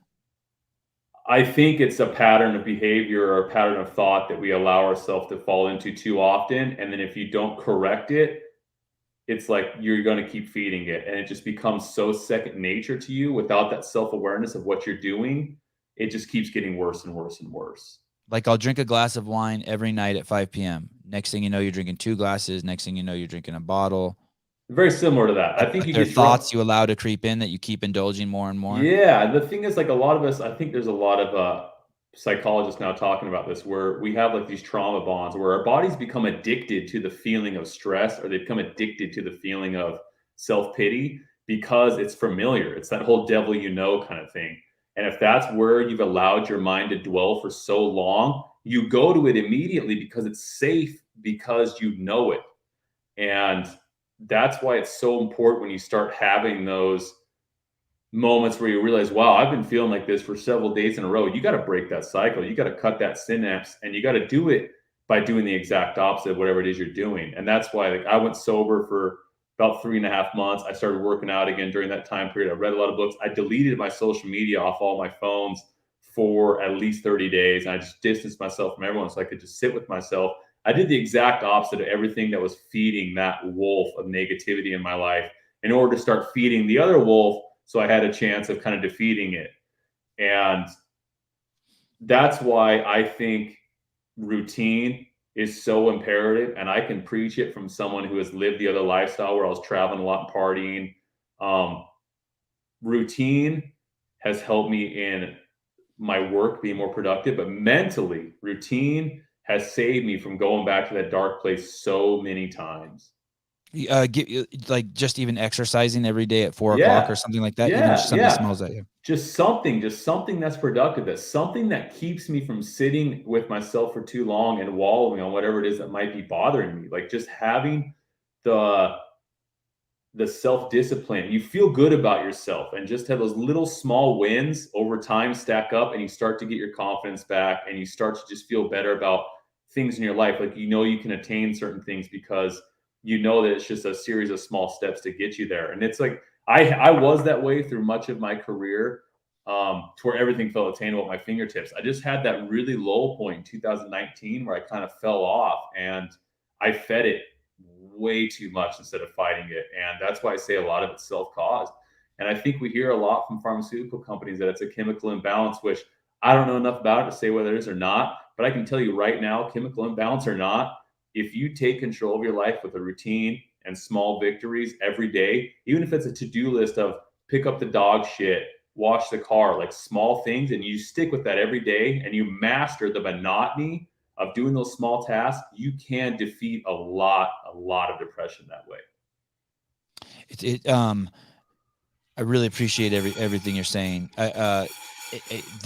Even if it wasn't true, but which I 100% believe it is true, there's nothing better than to talk to or listen to people who believe in you and who give you the tools for self-empowerment. That is what you want. Do not listen to people who support blaming other people or playing the victim, even if it's true. I agree. It's a dead end. You're going straight for a brick wall. I actually wrote in my newsletter a couple months ago, someone asked, what do they think the single worst thing someone can do to their life is? And I said, victimize themselves. Because there's no end to that. There's no end game to victimizing. It doesn't stop. Like it can go into every piece of your life it can feed into. And again, it's one of those things, once you feed it, it becomes second nature. And even if you know it's bad for you, it's that devil you know. You go to it because it's convenient, and you'll start victimizing yourself in every fucking way. Someone will cut you off in traffic and you'll feel like, oh, I'm the victim. They did that to me on purpose. Everything will start to, it'll pour into every bit of your life. That's why I think it's the absolute most detrimental human behavior there is. I have a friend, I've told the story 1,000 times. He would get weed from me, and then he would sell it, and then he would pay me the money. And so we reached a point where he had like $4,000, and I was living in the Bay Area and he was living in Santa Barbara, and he's like, hey, I got $4,000 for you for this weed. And I said, okay, cool. So like 3 months pass, and I go down there and I'm like, hey, and he's like, dude, I spent the money. I'm like, oh shit. And he goes, dude, I had to move. I had to get out of this house. So I bought this. So I rented this house and I don't have the money. And so many of my friends were like, people in my group were like, hey, how can you still be friends with this guy? And I never got the money. But that's not what that guy's not in control of my life. That guy's not in control of my relationship with him. I'm in control of it. I've invested I've invested 10 years into knowing this guy. I'm not being his friend because he didn't pay me $4,000 fucking dollars. Am I going to front him any more weed? No. Do I think any less of him? Fuck no. I know what it's like to fucking live somewhere. He got kicked out. He needed first, last, and like I'm not gonna play the victim role. I'm not gonna play it. So I'm gonna spin this story. I would rather have this story, and this gets me to another great thing that because I am such a fucking amazing person, and then I cross another amazing person like yourself that you put words on for me that I didn't realize was happening in my life at 49, and it's crazy that's happening to you at 34. I'm at a point in my life where all the shitty stuff that's ever happened to me is starting to now flower out of that manure. I fucking shit in the van, and now it's a fucking story that's so fucking funny, and I tell it and it goes viral on the internet. I fucking in a taxi cab and the 500-pound guy pisses in a Coke can, and everyone else is like, oh my God, that's so disgusting where he pissed. And I'm like, no, that's fucking fodder for my next podcast. See, that's I get a tooth knocked out. I get a bird flies into me and knocks out my tooth. Most people are pissed. I'm like, I can't wait to talk about this on my podcast. First of all, you're probably the most empathetic drug dealer I've ever heard of. I love that you call a member of your street crew your friend, for one. That's a very self-aware, very polite drug dealer. But what you're saying, that's the truth with creation. And that's what got me through a lot of hard times. I didn't even know it until I read it in your book last night or 2 nights ago. I was like, oh shit, this guy's explaining to me what I'm doing with my life. Anything wrong that happens, funny or stupid, if I can write a tweet about it and help someone else relate or help someone laugh, it's worth it to me at that point. And that's how I view a lot of things. And it's helped me get through so much random dumb shit that derails our days, like things that happen to us. Like, I was getting ready to get on an airplane a couple months ago. I was fully dressed, had my suitcase ready to go. I picked up my son and he pissed on me. And I was like, oh, so I went and changed my shirt. No lie. I went and changed my shirt. I went and picked him up again to say bye, and he peed on me again. He peed on 2 outfits in the span of like 5 minutes. And that's the kind of stuff that people can just be like, oh, fuck it, this day's, gonna be. But then Yes. I think, okay, what is a funny tweet I can make about a kid peeing on you and relate it to something in life that's gonna make someone laugh? And at that point, that instance now is not only funny, it has purpose. And I Yes. do that with everything in my life. And the times that I haven't done that are the times when my life has been the hardest. The times when I've forgotten to turn everything into something creative, my life gets infinitely harder. And that's kind of what I was doing in 2019. Instead of turning all those thoughts I was having into like humorous tweets or meaningful anecdotes, I was just dwelling on them. I was internalizing them instead of putting it back out in the world. And it goes back to what we were saying earlier about, when you're nice to someone, you put a lot of niceness out, you get it back. And you'll find that same thing when you create things like you're talking about, like someone knocking your tooth out.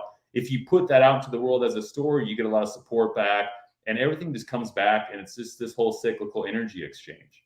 You never remember the time you transferred flights in Dallas, but you do remember the times you went to transfer flights in Dallas and you missed your flight and you had to spend the night in the airport. Mm-hmm. And if your life was perfect, you wouldn't fucking remember shit. True. And it's really my favorite part about, like, so I love social media showing the world how great I am and how great my kids are. It's my own People magazine. Look how fucking great my life is. And then there's these moments and these periods where I realize what's even better than that. It's when I'm filming my kid and he's like, look at the size of this caterpillar. It's bigger than your nose. And like, immediately I want to delete it. And I'm like, dude, what are you doing? What are you doing? Don't delete that shit. Post that. And you have to catch yourself. You have to realize that you have to catch that. Yeah. You almost have to flip the script on yourself and be like, okay, I'm going to show everything fucked up in my life for a week. Well, because it's not true. Not to be humble, not to do anything, but just to flip the manure. Like, you know how you have to go in your backyard and turn the soil once a year with the shovel, aerate. You have to do that. Like, I didn't want to come on. I've never come on. This is the first podcast I came on where I wasn't showered and coiffed. This is me just rolling out of that bed and just doing it. I'm like, this is going to be hard. I was gonna say something about your appearance in the beginning, but I didn't want to get ripped on Reddit later on. So I was like, don't talk about this guy's appearance. Someone on Reddit's going to rip you apart. But you've never been interviewed by a homeless man? I love what you're saying though, because when you think about your friends or individuals that you like listening to, the stories they tell that are always the most intriguing are stories about shit that went wrong. Yes. No one is interested by you telling stories about how perfect everything is. Like, if you do that at a party, you're a self-absorbed asshole. No one wants to talk to you. So why do we treat social media that way? Everyone on social media is that self-absorbed asshole at the party that only talks about, their last trip to France or the way that, bagels taste better from this, bakery. My new Lamborghini. That kind of person is not interesting to talk to. The kind of person who's interesting to talk to is someone that's like, yeah, I mean, one time I ate a bunch of spicy Cuban food and drank 3 coffees and then went to the airport and almost shit my pants in the rental car. And I had to jump a concrete curb and run into a CVS, and the bathroom was out of order. So I ran across the parking lot, entered through the back door of a bakery, and used the employees only bathroom with like seconds to spare. Because that happened to me like 6 months ago. It's the closest I've ever come to shit my pants as an adult. And I will never drink that much coffee before going to the airport again. I learned my fucking lesson. Right. But that story is way more interesting to tell. Like, I even enjoy telling that story better than I would telling the story about when everything went perfect on a flight. And so I don't understand why people don't get that. Like, if you're listening to this, though, if someone's listening to this that is trying to start a podcast or is trying to become an influencer, which don't even try to be that. Just try to. That's a bizarre concept to me, by the way. Try to be someone who's creative. But if you're trying to be someone with influence, you will get further by being honest about all the shit in your life, and people will find you more interesting than if you talk about everything perfect. Guaranteed, 100%. I don't care what influencer strategy. I don't care what realm you're trying to be in, whether it's fitness or mentoring or do-it-yourself crafts. Talk about the times when things go wrong, and you will get a better following. Are you going to get married? We haven't talked about that yet much. It's something that I'm open to for sure. I just think we're kind of playing it by ear. And, to be honest, like my relationship was not in a good spot when we found out we were going to have my son. We actually thought we were going to kind of end things. And so we're still working through a lot of stuff. And like you said, once you have kids, then it complicates things a bit. So we're still doing a lot of growing ourselves and trying to understand a lot of our, likes and dislikes about life and how we want to raise this kid. And so it's not the right time to have the conversation. And it's something I'm open to when it comes that point in the road that it makes sense. When my wife got pregnant with our twins, and my first one was like 1.5. And she was close to maybe 2. She was close to having the twins. We got married, and the reason why we got married is in case one of us died. I just started thinking like, hey, all that shit, it needs to be easy for the other one, right? Like, what if I get hit by a car? But once I got married, I was pretty stoked. Cool. I don't know why, but like and it's weird calling someone my wife. I mean, I've made 10 movies and I don't call myself a director. I do call myself a father, though. I'm a father and I'm a podcaster for sure. It's like maybe the only 2 things I'm like ever comfortable with calling myself. I like that. Yeah, and a husband. I've had the similar thought you've had where I've changed anything that involves like money or finances, whether it be like my brokerage account or my checking. I've changed all my passwords to be the same thing at this point for that very reason of thinking, okay, if I die, I need her to be able to access all this stuff. And so if I make it, because I used to have like 6 different passwords, it's like I need to be very streamlined. And I know I need to probably go get a will and stuff done at this point because I do have a son. But yeah, I like the rationale for it, but I also like hearing that you were stoked about it, because when I first found out I was going to become a dad, one of the things that really affected me was how many other men in my life were telling me, it's over, your life's over. And to hear that when I was already pretty nervous did not help me in the least. And then I heard even from other fathers that were like sending me like condolences. And I was like, what the fuck? And then I thought it's not like that at all. And then I thought about it and I started thinking, wait a minute. Every one of you who's saying this to me has a lifestyle I would not want to live. Like, your life sucks. Your kids are dicks. Like, yes. I understand why you feel that dicks. way. Then it fucks your life up. I understand why you feel that way. Your life is not a life I want to emulate at all. So who the fuck are you to tell me that this is going to change my life in a bad way?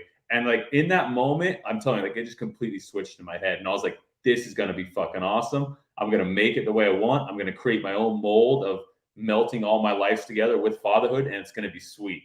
And it's like we kind of started the whole podcast with this theme. Once I leaned into it, it got infinitely easier and it got more rewarding and fun.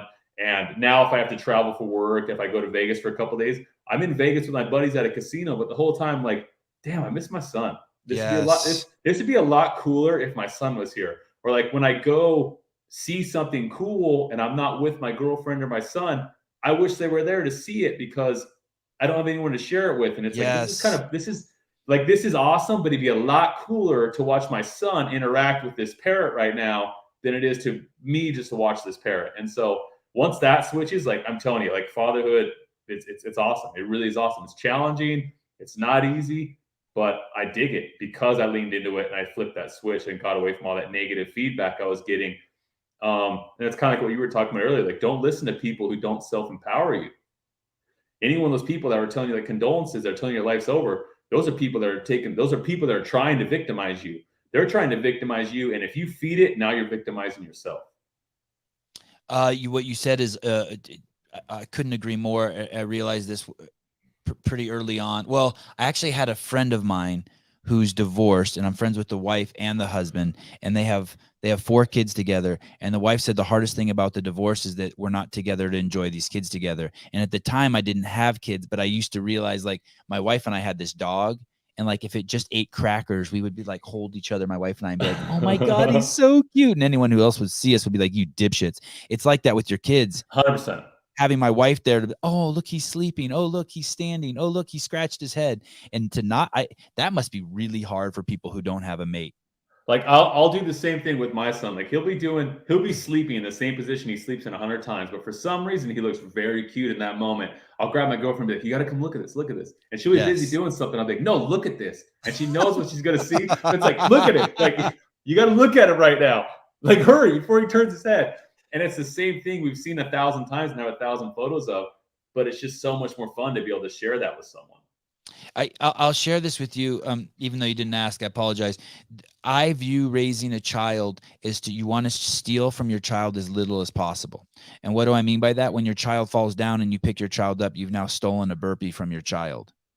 And that our job as a parent is, when your child falls down, to turn your back to your child and make sure an alligator doesn't come out of the bushes and get them, or Uncle Buck doesn't get them. That is our sole fucking responsibility, to make the challenges of life a safe place for your child to overcome. And so because of that, I almost never take my eyes off my children. I go everywhere basically with them. And but I am not a helicopter parent. So meaning, um, um, I go to the skate park with them, and I sit there and they skate. And when they fall down and they're crying, I'm on hyper alert, and I look over the savannah to make sure that fucking no, lions come and pick them up, and that's it. And it's up to them. And if they need medical attention, then I intervene. When I get to the skate park, I walk around and I pick up and I spend 15 minutes walking around, making sure there's nothing in the skate park that my kid's skateboard is going to hit, that they're going to crash on. Needles, big gulp cups, straws, just all that shit that people. And it's made my kids just amazing. And I try to give them as much adult interaction as I can. What do I mean by that? I've hired them a skateboarding coach. I take them to jiu-jitsu. I take them to, I didn't even want that. People see my kids on Instagram and they think I'm trying to make athletes or sport kids. I'm not. I want them to have a professional piano player that they interact with while I'm in the house in the other room. Because no adult's going to be left alone with my kid. Even when, if I have anyone spend the night at my house, all the kids come to my room. And that person's been the night. It could be the safest person in the world. Could be my mom and my dad. It doesn't matter. Yeah. My job is to protect these kids at all costs. There can be no excuse that I didn't protect these kids from anything. So, and I'm not even paranoid about that, but that is my one fucking job. And I don't feed them poison. I don't care how loud you scream. You don't get ice cream just because. Now, if we're at Kyle Creek's house and it's his birthday and they're serving cake, you get a small piece. You never get to drink Coke. That you do that when you're 18. Because you're mine. I never pour poison into my kid. Anyway, those are just some of the things like I'm pretty I like that rationale though. I mean, your job's not to put up bumper pads. Your job's just to make sure there's not an unnecessary obstacle that shouldn't be there. Yes. You still need to get cut. You still need to get cuts and bruises, but like you said, like you don't need a lioness to run off with your child while they're getting up. No, and when I used to walk to this outdoor bar, coffee place where I would, and it was about a mile from my house, and I would walk my kid there every day. And when you started, it's a 2-hour walk because he falls 200 times and has to touch everything. And my job is just to be patient, and then and then you get there and I get the beer as a reward, and then we walk back for 2 hours. But yeah, I love that. And Florida is great for that, right? Yeah, that's one of the reasons why we came to Florida, is we wanted to feel like we had more of a say in the way Ethan was going to be raised. And I mean, I grew up in Utah, and so I grew up like you said. I mean, I grew up riding in the backs of trucks. My dad was, handing us handguns at 14 and just saying like, shoot that direction. Like we grew up like getting dirty. I grew up doing all that stuff, and I would want the same for my son. And I feel like Florida is a lot different than I thought it was. I mean, my notion of Florida, because I've been here for work, was downtown Miami, South Beach. Like I just figured all of Miami was an episode of Miami Vice. Where are you in Miami? I'm in South Miami actually, and my neighborhood has probably like 2 or 3 dozen wild peacocks that are always nesting in the front yards and all around. My backyard gets filled with wild parrots and macaws every day. There's iguanas everywhere. I drive 12 minutes. I'm on the beach. I go 45 minutes. I'm in the Everglades. I went shooting last week with a friend I'd met here. We went out to the Everglades and we're shooting skeet with these old Cuban gentlemen who are probably 70, smoking cigars, shooting these gold-plated, like $30,000-$40,000 over-under shotguns, like straight up something you'd see out of a Colombia cartel movie where the drug dealer's in the back trying to intimidate his new meeting. So he's, shooting guns in the back. And then 45 minutes later, I could be in the city. I didn't realize there was that much to do here in Miami. I didn't realize there was that much outdoor activity and life to do. And once I can get my hands on a boat, I know life is going to get infinitely better, because then you open up to the world of sport fishing and spear fishing and just being able to go on boat cruises and stuff. There's so much to do here aside from, the Miami nightlife that I think everyone associates with this area. Yep. So it's a great place to grow up. I love that Ethan can go in the backyard and, when he's old enough to start running around and catching lizards. I mean, I go out there and chase lizards myself because I still have that little kid in me. It's going to be awesome to watch him do that. And he can be like my kids are almost always barefoot, except for, I mean, when they skateboard, they put on shoes, but almost all their activities are barefoot. Where do you live? In Santa Cruz, California. Okay. Oh, so you are still in California. That's unfortunate. I'm sorry. Yeah, and people always ask why don't you leave, and it's because I have Santa Cruz is great though. Santa yeah, Cruz is nice. I like that but area. but we do have a lot of psychos. But if you get right on and I live just a couple miles from the beach, and I go there a lot. So once I get down there, the psychos get cut by about 50%. We still have like the triple mask people walking around on the beach, but it's pretty. It's been pretty good. You mentioned quarantining. Did you actually quarantine? Because when I hear you talk about that, I'm like, it sounds like he actually quarantined, and I was just perplexed by that. No, I didn't. It was just like Okay. I think it was the word we kind of fell into is we were supposed to Okay. quarantine. When I got back and I was sick, I mean, I was still around my family and my friends and stuff. And like By sick, you mean mentally? No, when I had like the Delta, like when I actually Oh, got okay. sick, like I came back and I was still, going about my day, just, feeling the crap about it. But yeah, when it first happened in LA, I think quarantine is just the word we used for it. No, I was out every day working out, getting sun, walking my dog. We were going to the beach all the time because we lived a mile from the beach. We'd walk the dog down to the beach, which was awesome because the beaches there are not dog friendly. But during that time period, they were because there was no one there to enforce it. Yes, So yes. we'd walk down to the beach, the dog, let him run the water. Like we were doing as much as we could to get outside at the time. We definitely didn't stay in. And that was one of the most frustrating things because you move to an area like that to enjoy the outdoors. Like I moved to Marina Del Rey to be close to all that. And so when they tried to take that all away, I was like, fuck that. I am not paying the kind of money I am living here to not get involved in this stuff.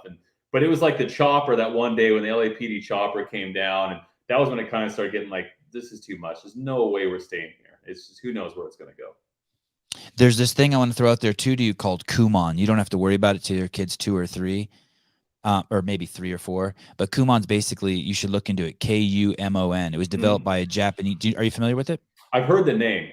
Okay, a Japanese guy in the 50s made it. It's basically academic CrossFit for kids. Oh, that's cool. And it's basically just 10 or 20 minutes a day of reading and writing and then math. There's two different modules, and you could take it all the way up to diagramming sentences on the English side, and you could take it all the way up to calculus on the math side. And my kids basically just do that. And then like I would never send my kids to school now, like with the shit they're teaching my kid. It's basically indoctrination in California. But that's the cool thing about Miami school system too, though. There's a lot of good private schools here, but they're bilingual, and I love the idea of my son growing up being like very, very bilingual, because that's one of my big regrets. My big regret in life is I wish I could speak more languages. Someone actually asked me a couple of years ago, if you could have one superpower, what would it be? And I would like to be able to read and comprehend every language that's ever existed on the world. I think that would be probably the most rewarding superpower you could have. Like imagine if you understood every different dialect that's ever existed. So you could translate these ancient scrolls and translate them correctly. But then you could also travel anywhere and have a conversation with anyone about anything. Like that superpower would be phenomenal. And so if Ethan can have just a little bit of that and be able to, be raised very bilingual because of the school system here, I love that idea for him. And I think it's gonna, like, that's one of the things when I went to the skeet range to go shooting with these Cuban gentlemen, I was upset I didn't speak Spanish. And because I felt like I was missing out on an opportunity to connect with some individuals that probably had some very interesting things to say. My buddy I was with speaks fluent Spanish because he's from Brazil. And so he was translating some stuff for me. But I was missing out on that connection. I actually came back and told my girlfriend, I said, I need to hire a Spanish tutor. If we're going to live in Miami, I need to understand Spanish because I am not going to go back there and miss out on these conversations every time, because these guys are the kind of individuals who could impart real wisdom and probably have very funny stories to tell. And I want to hear them from them firsthand. It brings up a very interesting topic you're talking about speaking different languages. And the sleeping masses will struggle with this one. And bear with me here, people. I could say I don't like Kyle Creek, and the vast majority of you would think that I was saying I dislike him. That is not what I'm saying. I'm saying I don't like him. The subject that I'm the topic there is Like, and you're jumping to the conclusion to think that I dislike him, and that's because you have a mind that's because you're trapped in your head and you live in duality and you're trying to make understanding of everything. Because I could say I don't like Kyle Creek. I love Kyle Creek. And these types of things, as opposed to just saying what I mean, I dislike him. Now I don't like him. Like Mhm. you and it's not to say that you couldn't suspect that I dislike him if I say I don't like him, but it should not it would be very fair to say, well, do you love him? And we live in this world with the way our language was developed to keep us trapped in our head and to always be looking for the point. And some languages aren't like that. And if you can learn languages that aren't like that, you can open up a massive, massive universe for yourself. And very, very deep thinkers who are connecting concepts and theories together to make other bigger concepts and larger theories, like E equals MC squared, people like Einstein, they don't do that. They don't jump to a conclusion. They let shit ferment. They let shit float around. They're not looking for the point. They're not trying to get ahead. They're just letting these things kind of sit. And it's an incredible skill to have, and you have to cultivate it. But through language, you can I mean, it's going back to what we're saying. Naming is the origin of all particular things. I cannot tell you how true that is. If you did not name anything, you would not see the particular. You would see the whole. So True. anyway, So get do you off my speak high horse. multiple languages? Armenian was my first language. Okay. And that's what makes me and I don't speak it very well anymore, but I didn't learn English until as I got a little bit older, 3, 4, 5, 6. And in that language, it's like that. It's a very old language, and those people are trapped. We're in the Caucasus, and the language is very underdeveloped compared to other languages. That's interesting. So, I've never heard that before. Yeah, Armenian.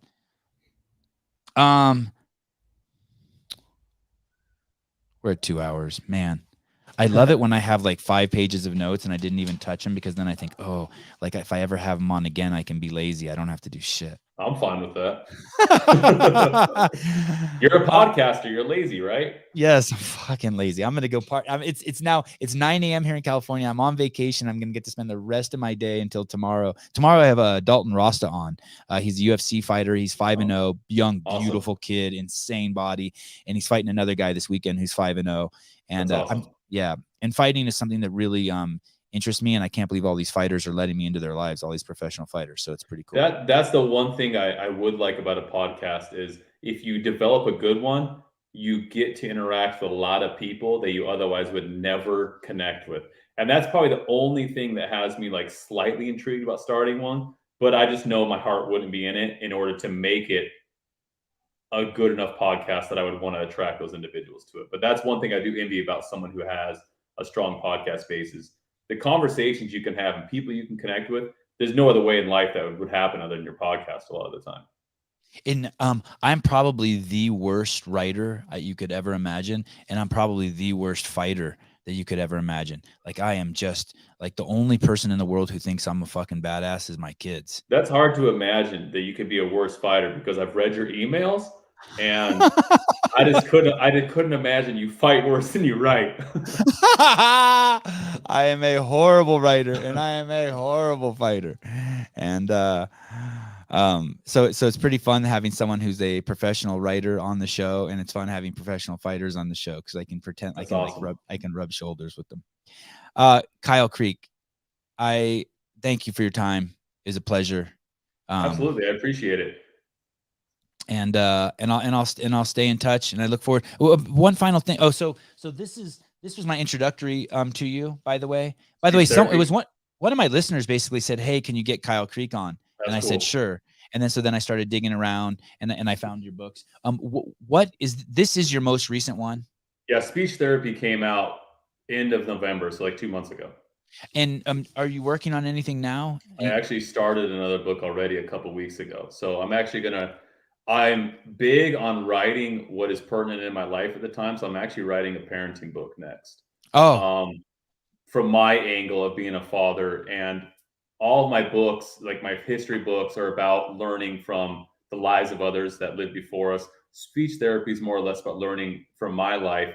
And I'm going to write this parenting book, which is, essentially what I'm learning from observing my son through his first year of life. So I'm big on writing when it's like meaningful to me in the moment. And writing this book helps me take those instances a lot more seriously because I'm trying to really put it into words for other people. So it's actually helping me engage and be more present And I think it'll be a fun book, and I think it's kind of a spin I can put on parenting that hasn't really been out there yet. So I've already started that. I don't know when it's going to come out. I don't know when I'm going to finish it, but it is the next project that I'm working on right now. Would you start it and then not? Do you have anything you started and not finished? Yeah, I have about 6 books like that. Does that eat away at you? It does. And speech therapy was that book, actually. I actually started speech therapy in 2017 when I was living in New York, and I abandoned it because I just didn't feel like I was ready to write it. And I attempted it a couple other times and I quit every time. And I'm telling you, it wasn't until I got into this really hard routine the past few months with my fitness that I was able to regiment myself enough to be like, you know what? Like, it's hard, but I know once I get that flow going, it's going to come. And once I got into that flow, I was able to finally write it. And I told my agent when it came out, I said, I feel like now that I finally got this book out of the way, I can really open the floodgates to other pieces I've been sitting on, because I just needed to prove to myself I could get this idea out there, because I've always thought it was a good idea for the few years I had it. So I do have books that I haven't finished, but they're not books that peck away at me as much. They're more or less, I'd say they're manuscripts at this point, where when I have that moment, like we talked about earlier, of like creation in my head, I have to start it. Like, I've started, forewords to novels, and like, okay, this is the idea I want to evoke in this novel. I'm going to finish this when I have the time to really sit and live the life. But as long as the idea was there, I don't want to lose it. And so I have probably 3 novels that I've got maybe 18 to 20,000 words in. Wow. That ultimately I'd like to get to. And that's when I'll start calling myself an author, when I actually write some real books. But yeah, I do have unfinished work. I think every creative does. Yeah, I wrote this screenplay. It's called 5 Years to Fornication. It's the 5 years it took for me to finally drill my wife, like the courting process. It's so I think it's so fucking good. It's fucking crazy. That's like a 40-year-old virgin kind of concept. That actually seems like a really good comedy you can make out of that. Oh yeah, it's chaos. I hope you've written it that way. You've written it funny, right? Oh yeah, totally. And I was homeless during those 5 years. Well, do you blame her? I wouldn't fuck a dude that was homeless at the time either. I don't blame her at all. And she had a boyfriend. She had to just keep saying like, dude. Wow, you had everything up against you. That actually does sound like a great premise for a movie, which is cool because I don't think there's enough original screenplays out there these days. And you said you directed some films. Maybe you can relate to this, but I think everything's a remake right now. Like, the amount of just John Wick knockoffs alone, of how many people are some retired agent who gets taken back from their retirement and has to go on a killing spree again. I have seen that John Wick story rewritten a dozen times in the past couple of years. I just feel like there's not original stuff out there now, which is kind of disheartening to me. I struggle to find, like, no exaggeration, 9 times out of 10 when I sit down to watch TV, 30 minutes later I've watched nothing and I've left. What is the last what is the last show you watched that you got into? I started watching Yellowstone, and how they good. but I really like Kevin Costner, and I like that hot chick in there, and I like her husband, the real manly dude. But how they ended season 4, I think I'm done. I think it's not how she's too mean to her brother. I can't do it anymore. Yeah, what I like more is 1883, which is the prequel to that show. Okay. It shows the Dutton family coming across the plains to initially get their Montana ranch. But 1883 has 5 episodes now. I think you'll like that. It's the same writer. It's Taylor Sheridan, which is my favorite writer in Hollywood right now, because he wrote Hell or High Water, Wind River, Sicario, like the stuff. Oh, he wrote Sicario? Yeah. The stuff that Taylor Sheridan touches, I think, is gold. And what's cool is his backstory. I don't know if you ever watched Sons of Anarchy, but yeah, I did.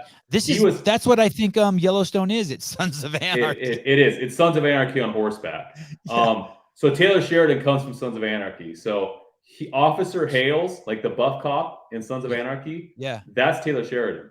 So when that show ended, he was struggling to get more acting roles, and his wife said to him, "Well, why don't you write screenplays? You've read enough. Why don't you write some? You've done enough yourself." And he comes from a ranching family, and so that's the lifestyle he knows. And so he says, "Okay, if I'm going to write screenplays, I'm going to write about the lifestyle I know, which is like this gritty Western Texas kind of life."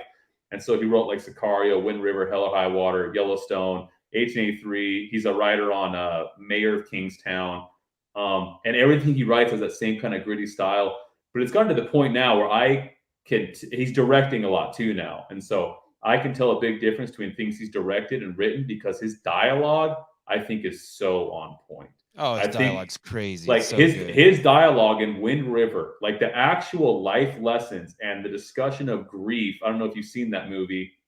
No. If you haven't seen Wind River, you should watch that movie. That is a phenomenal show. Unfortunately, it's an all true, too true story. But the dialogue of how this father deals with grief is like profound. And I love that about Taylor Sheridan. And you notice that in Yellowstone. Like there's a lot of one-liners Kevin Costner delivers in Yellowstone that are Yes. really, really profound. Oh, the Um, writing of the daughter is yeah. nuts. Yeah. And that's Taylor Sheridan. So like anything if I see his name attached to anything, I have to watch it. So 1883 is the prequel to Yellowstone. It actually has Faith Hill and what's her husband's name again? God, who's married to Faith Hill? I can't. I'm blanking on it right now. But they're a real life couple. Tim McGraw, Faith Hill, and Tim McGraw play the early Duttons, and they actually do a phenomenal job. Like their acting they're so perfectly cast for it. But I'm the same way. I have a hard time getting into shows, but anything Taylor Sheridan touches, I can get into. There when we were kind of ripping earlier, not ripping is not the right word. We were talking about the need to get away from your parents and about how it's helps you evolve and blah blah blah. But there's something very interesting in Kyle's life. This his first book, his dad championed. His dad told him, "Hey, motherfucker, go write that shit." And that's an interesting take on this. He said Taylor Sheridan's wife told him to write screenplays. And I want to tell, and I wouldn't be doing this podcast, and I don't care if I'm bragging. It's become extremely successful in the last 6 months. And I wouldn't have done it if my wife didn't believe in me, if my mom didn't believe in me. The best thing you can do to someone is believe in someone. And I don't mean fake it. But if you do believe in someone, don't hold back. Share it with them. It will really mean, and that's why I think it's so. That's why you don't give homeless people money. Because first of all, they're not homeless; they're drug addicts. And second of all, what they really need you to do is look at them in the eyes and believe in them and recognize them as a human being and help them spark to get off that fucking mattress on the fucking curb and their fentanyl. Like believing in someone's powerful shit. It's powerful. It's so powerful. And it was cool. It was cool that I heard that your dad believed in you, because it's really hard for parents to convey that to their kids. Because usually, you give your parents the Heisman, but the fact that your dad believed in you and that got you to move, and the fact that my wife believed in me, and the fact that Taylor Sheridan's wife believed in her. If you're in a relationship with someone who doesn't believe in you, get the fuck out. Yeah, that'll drain you of so much life. That'll drain you of so much opportunity in life. And that's another thing about my current relationship with my girlfriend now, is she is constantly pushing me to try new things. She's constantly pushing me to finish new work. And she's more than willing to take on like the brunt of parenting duties. If she knows I'm in like a writing zone where I need 8 hours to just focus, she will do whatever she has to give me that. And if you don't have a partner that allows you to do that, you're not going to achieve your potential in life. And there is people out there that will help you do that, and you'll find them. So if I feel like people are in a relationship where they feel like, well, this is the best relationship I have, it's not if they're not pushing you to do something new like that. But yeah, I almost didn't write that first book. I had a call with my dad. I told him I didn't have time for it. I was busy with my advertising job, and I was traveling a lot for work. And I said, Dad, I don't have time to finish this book. And he said, Kyle, if you don't finish that book, you're going to regret it. And then he called me a week later to like check up on me. He's like, have you started writing that book yet? And at that point, I felt like I was, I owed it to myself and my dad to be like, you know what? He's right. I need to fucking knock this thing out. And that was when I did fucking history back in 2016. And how did you know that was what happened? So you finished writing that book, and how many followers did you have on Instagram in 2016? I think I had maybe like 150 to 200. Probably a little. So you already had 150,000. So I'd had a following from my writing, because I'd started doing this captain stuff adjacent to my advertising career, because I had like jokes I was writing and scripts for TV commercials that weren't getting accepted, that I still thought were very good jokes or very pertinent observations of life. So I started tweeting those instead under the captain, because I was afraid at the time I was just getting paid as a writer. I was paranoid I'd get fired if they saw me making controversial statements online, because you've seen that happen far too many times. Yep. And so I started this captain following of tweeting my work, and it got to the point where my A game I started giving to Twitter, my B game I started giving to my clients. And eventually Twitter just kept taking off for me, and it evolved into Instagram. So I had a good following for my work already. And I had been writing these historical lessons, because I've always thought history was fairly interesting when it's told the right way. And people loved those. I'd post them every Sunday, and I called them Sunday schools, where I'd kind of take you back to history class, but teach you the way you should have learned it. And then my dad was one who was like, you should just wrap that into a book. And I found a buddy of mine who's a good illustrator, and I was able to wrap that up and release that first book. And that's the book that's probably I'm most known for. Sold really well. It got the attention of some publishers. And then Penguin Random House ended up buying the rights to it to re-release it as a larger volume where I wrote a bunch of new content. And that's Were you tripping when it sold well? Was it like this, I can't believe it sells well, and at the same time, I can believe it sells well? Like, I didn't trip at all. Like, I felt it. Like, it was one, sometimes you have those things in life where you just feel they're going to be successful and they're going to work. Like, when I finished the book, I was like, this thing's going to fucking sell. People are going to love this. And I released it and it sold really well. And I got a lot of notoriety for it. But when I started seeing like some of the royalty checks for it, I was like, holy shit, I cannot believe I'm making this kind of money writing. And then as a writer, I mean, it's all relative. Like, what I consider really good money, like some of my entrepreneur buddies would still consider like I'm living in the gutter kind of thing. But I can support myself, and that's awesome that I can do that. But I knew it was going to be successful because I felt really proud of it when I finished it. I feel like I have a pretty good barometer on what's good and what's not. Like, I can write work and I know it's shit and I'll throw it out. But when I finally feel like something's good enough to put out, I feel like it's going to work. I just have a good tab on that, I believe. The guy, you went for a job interview at a ad agency, and it was and you weren't getting the jobs you wanted, and then finally you went to this interview, and you say, okay, fuck it, if you tell the guy who's interviewing you, hey, listen, if I don't get this fucking job, this is the last interview I'm doing, and he hires you because of your honesty. Are you still friends with that guy? Yeah, that's actually the guy I said that we were going to start the ad school and dig post holes with. I consider him my mentor in the advertising career. His name's Chip. He's a Nebraska corn-fed boy who moved to Utah, got into advertising, and he's probably one of the most talented when it comes to conceptual writing. Like, the scripts he writes for radio to sell like a camera, I just think it's phenomenal. I've always looked up to him. And other than that, he's just a tried and true, really, really good dude.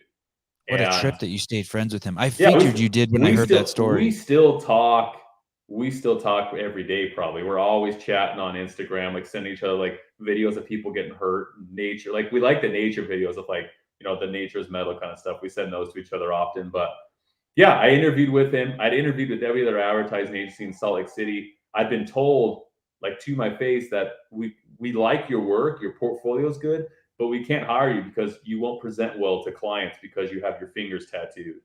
And I'd heard that so many times that I was like, this is fucking stupid. Like, if no one's going to hire me because I can actually write, I'm just going to stop trying to work in advertising. I'm going to find another way to make money. And me and him interviewed at a bar. And I told him, I said, if you don't hire me for this, this is the last agency in Utah. I'm just going to say, fuck it. And I'm not going to try and work in advertising. I'm going to figure something else out. And he gave me a shot. I ended up being one of the better writers they've ever had. And my career quickly took me from Salt Lake to Vegas to New York City, where I was, essentially a silent partner in an advertising firm for many years. And I worked for a lot of big hospitality brands. And I was 30 years old, and I was a creative director in New York City, which is something that a lot of people in advertising don't reach until their 40s. But I owe it all to him. And I've told him many times, I said, if you didn't give me that shot and I started as just like a junior copywriter and quickly jumped up, it would not have happened for me. Okay, I promise. This is it. And you refuse to do work for pharma. I do. I think I jumped out. I think I chubbed up when I heard that. I was like, holy shit, that is awesome. I'm at a point in my career where I can be fairly selective with my clientele. And even then, when I was hired, one of the agency partners told me, he said, hey, Kyle, just so you know, the way we run things here, we take a lot of clientele. We'll take a lot of politicians. We'll take a lot of everything. If there's something you don't want to work on, just tell me and we won't make you work on it. And so I decided I didn't want to work in anything pharmaceutical related. I didn't want to sell pills or anything like that because, first of all, I'm not an expert in that stuff. Obviously, I can craft copy that's going to make it sound attractive. I don't want to be a part of that machine. And there's certain political, individuals I didn't want to work with. Like, if we had someone whose beliefs I didn't believe in it, but we were representing their campaign, I made sure I was not the copywriter on it. And I've done the same thing with a lot of my clientele. Like, I probably turn down as much work as I take on, especially now where I focus more on books, but I do take maybe like a half dozen contracts a year. Primarily hospitality at this point because I enjoy doing it. What do you mean, like the Four Seasons or something, like a hotel? Yeah. I do like casinos in Vegas. Okay. I've done a lot of bars and restaurants. Like I enjoy branding, coming in, designing the space, putting the name on it, the logo, like that kind of creative direction work. I enjoy doing, and so that's mostly where I live now. But yeah, from the get go, I never want to do farm. I never want. The thing is, those are the best paying jobs in advertising too. Oh. Like that's why agencies take them. Like the retainers associated with some of those pharmacy accounts are fucking insane. But I just didn't want to be a part of it. I have a friend who lives in Scottsdale, and he's got more money than God. Anyway, and I went to his house the other day, and next to him, his neighbor is building a miniature basketball stadium on his property. This is like a few blocks away from the Scottsdale Mall. And it looks like a CVS he's building on his property. Yeah. And it's basically a basketball court with all seating around it, and it's just in his fucking backyard, and it's completely enclosed, and it's got an entryway, and it's fucking nuts. And I go, what the fuck does that dude do for a living? Pharma executive. Yeah, I was like, oh, dude. And the thing is, that guy's kids probably suck at basketball, but he's gonna build it. He's gonna build them a court. It's for local professional players who live in the neighborhood. Oh, okay. So that his kid can watch them and rub elbows with them. I kind of respect that as a dad, though. Like I think that's actually kind of a cool move. I think if you have the opportunity to do that to your kid, I kind of like that he's taking that kind of interest in it. But yeah, that farm money is just it's wild. It's wild. You never had an STD? No. But you never even had crabs? No.